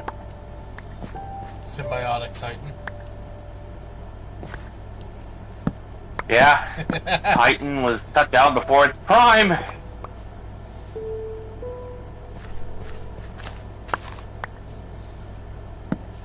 That's always the biggest I one love how that I hear about. I love how quickly you snapped to that one, though. Oh yeah, because it's like the big, like out of all of the like the canceled shows, like Symbiotic Titan is the one I hear about the most.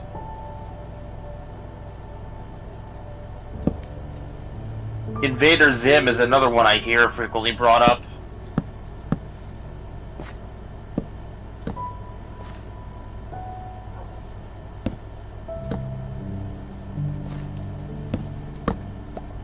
In my own personal opinion, Buzz Lightyear Star Command, the 2D animated version, not the 3D Lightyear film from times fairly recent, was cut down too soon.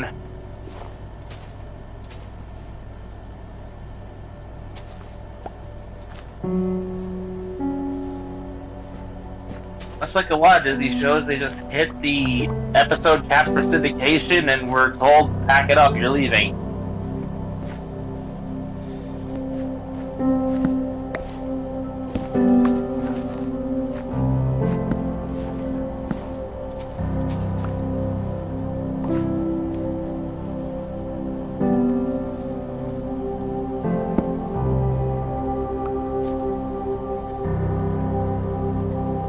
That show had a really cool vibe when it came to how space worked and the different civilizations they're in.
Decided to start working down in the mines.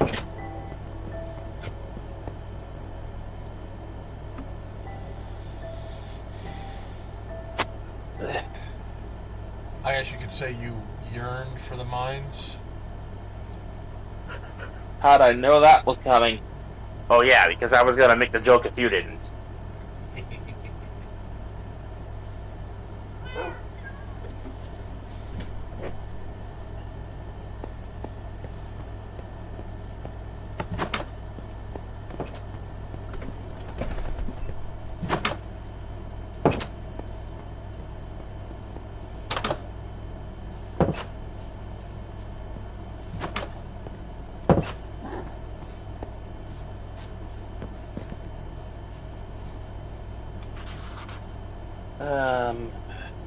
Here's one.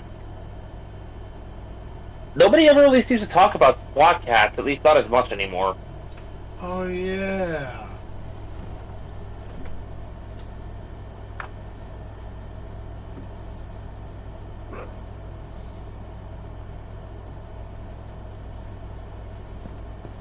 A pair of disgraced fighter pilots turned mechanics who built a jet out of junk in their scrapyard and protect the city as its new vigilantes.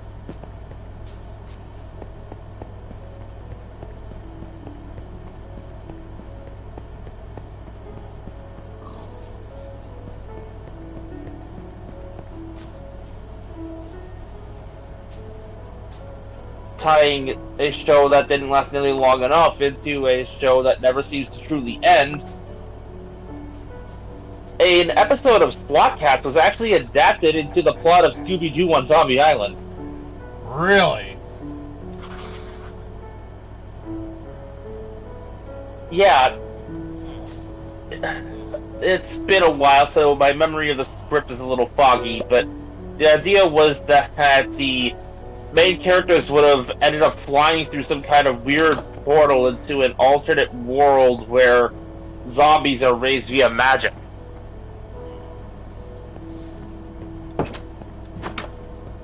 Weird.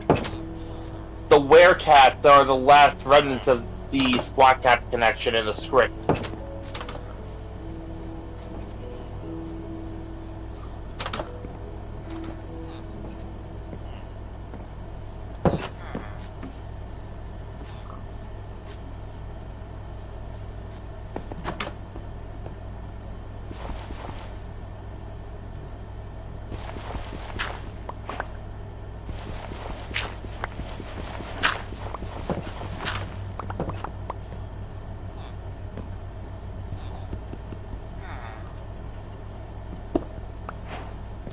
The show had some ridiculously good animation, especially for its opening sequences.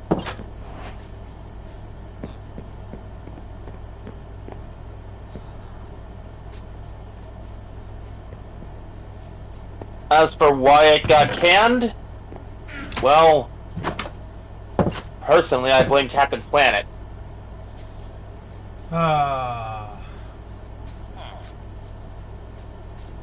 If only to spite Ted Turner.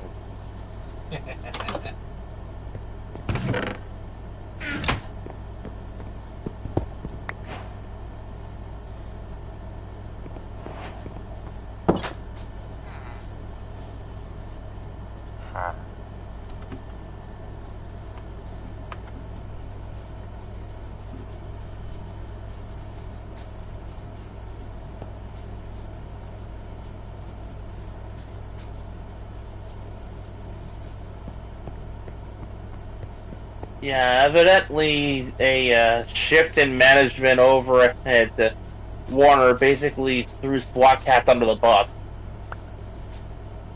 Dang, good.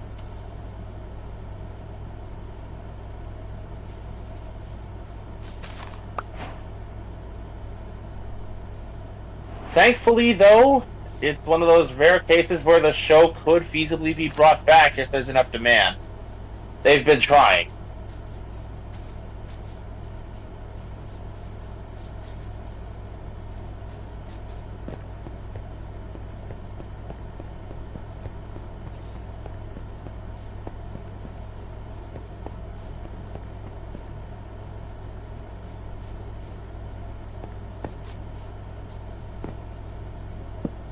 Trying for the better part of, like, 20 plus years to bring back a cartoon about fighter jets and toyetic gizmos.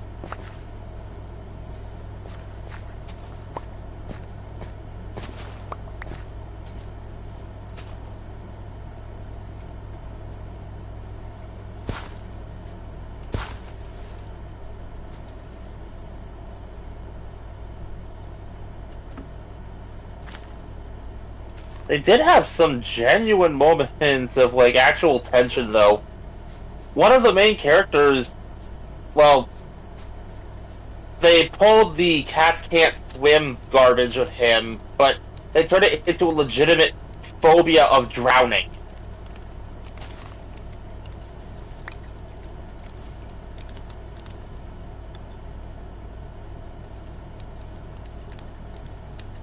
And made an episode about him conquering that fear.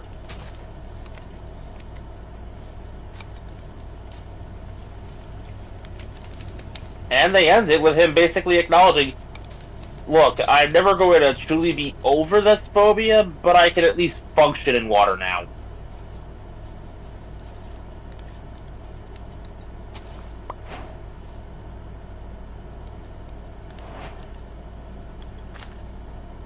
Acknowledging that the phobia doesn't just go away after confronting it once.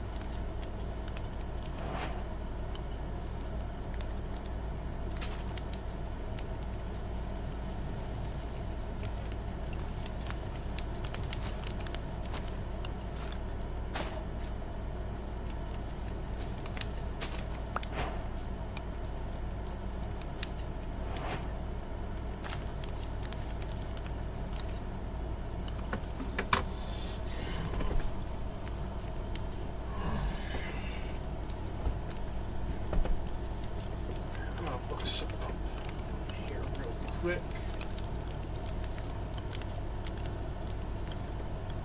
While we're discussing cartoons that were not given their time to fully shine, Robot Jones. Whatever happened to Robot Jones? Yeah, like, in the case of this one, we have what I can only hope is a joke reveal of how the show would have ended. I think I may have accidentally unplugged my PlayStation.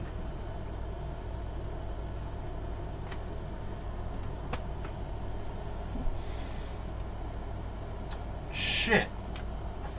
Yeah, I just lost connection.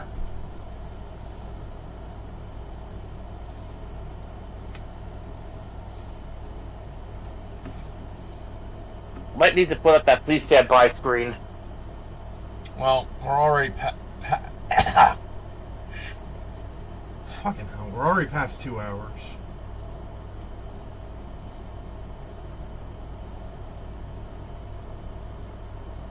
Fair enough. I mean, that didn't stop us from going past 2 hours last time. That's true.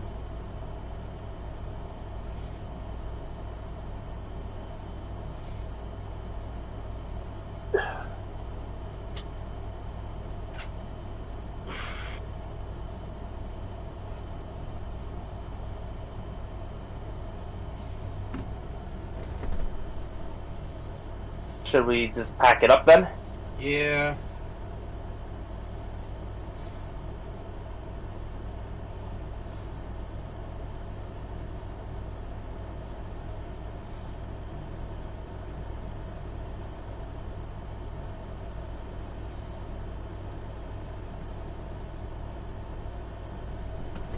Alright, well, thank you all for joining us today. I'm sorry that, I'm sorry that things were not as exciting as they usually are. It was just a chill stream today of us playing Minecraft and me being gone for like 30 minutes.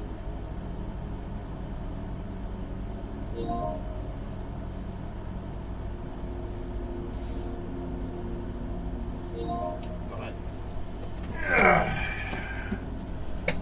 I Hope you enjoyed the stream regardless, and we will be back tomorrow with RoboCop. The scum of the earth is getting put away. Hell yeah. Actually, what is next on RoboCop?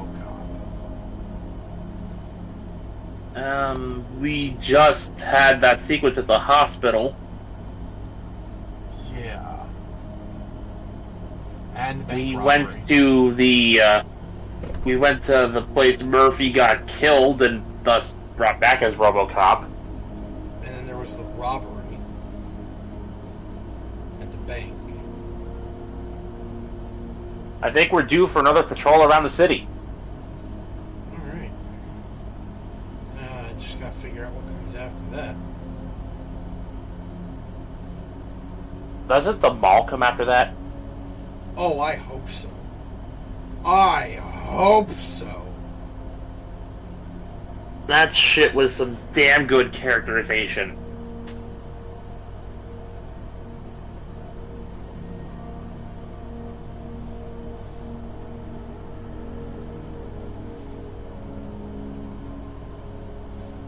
So, yeah. RoboCop tomorrow. Look forward to it. I know we will.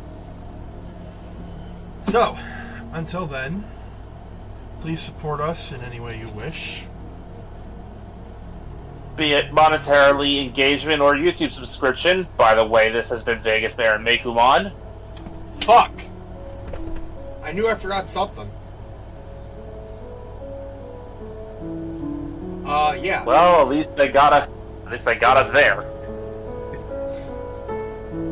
And, as always, stay safe, stay comfy, stay hydrated, and be good to each other. And we will see you next time. Peace.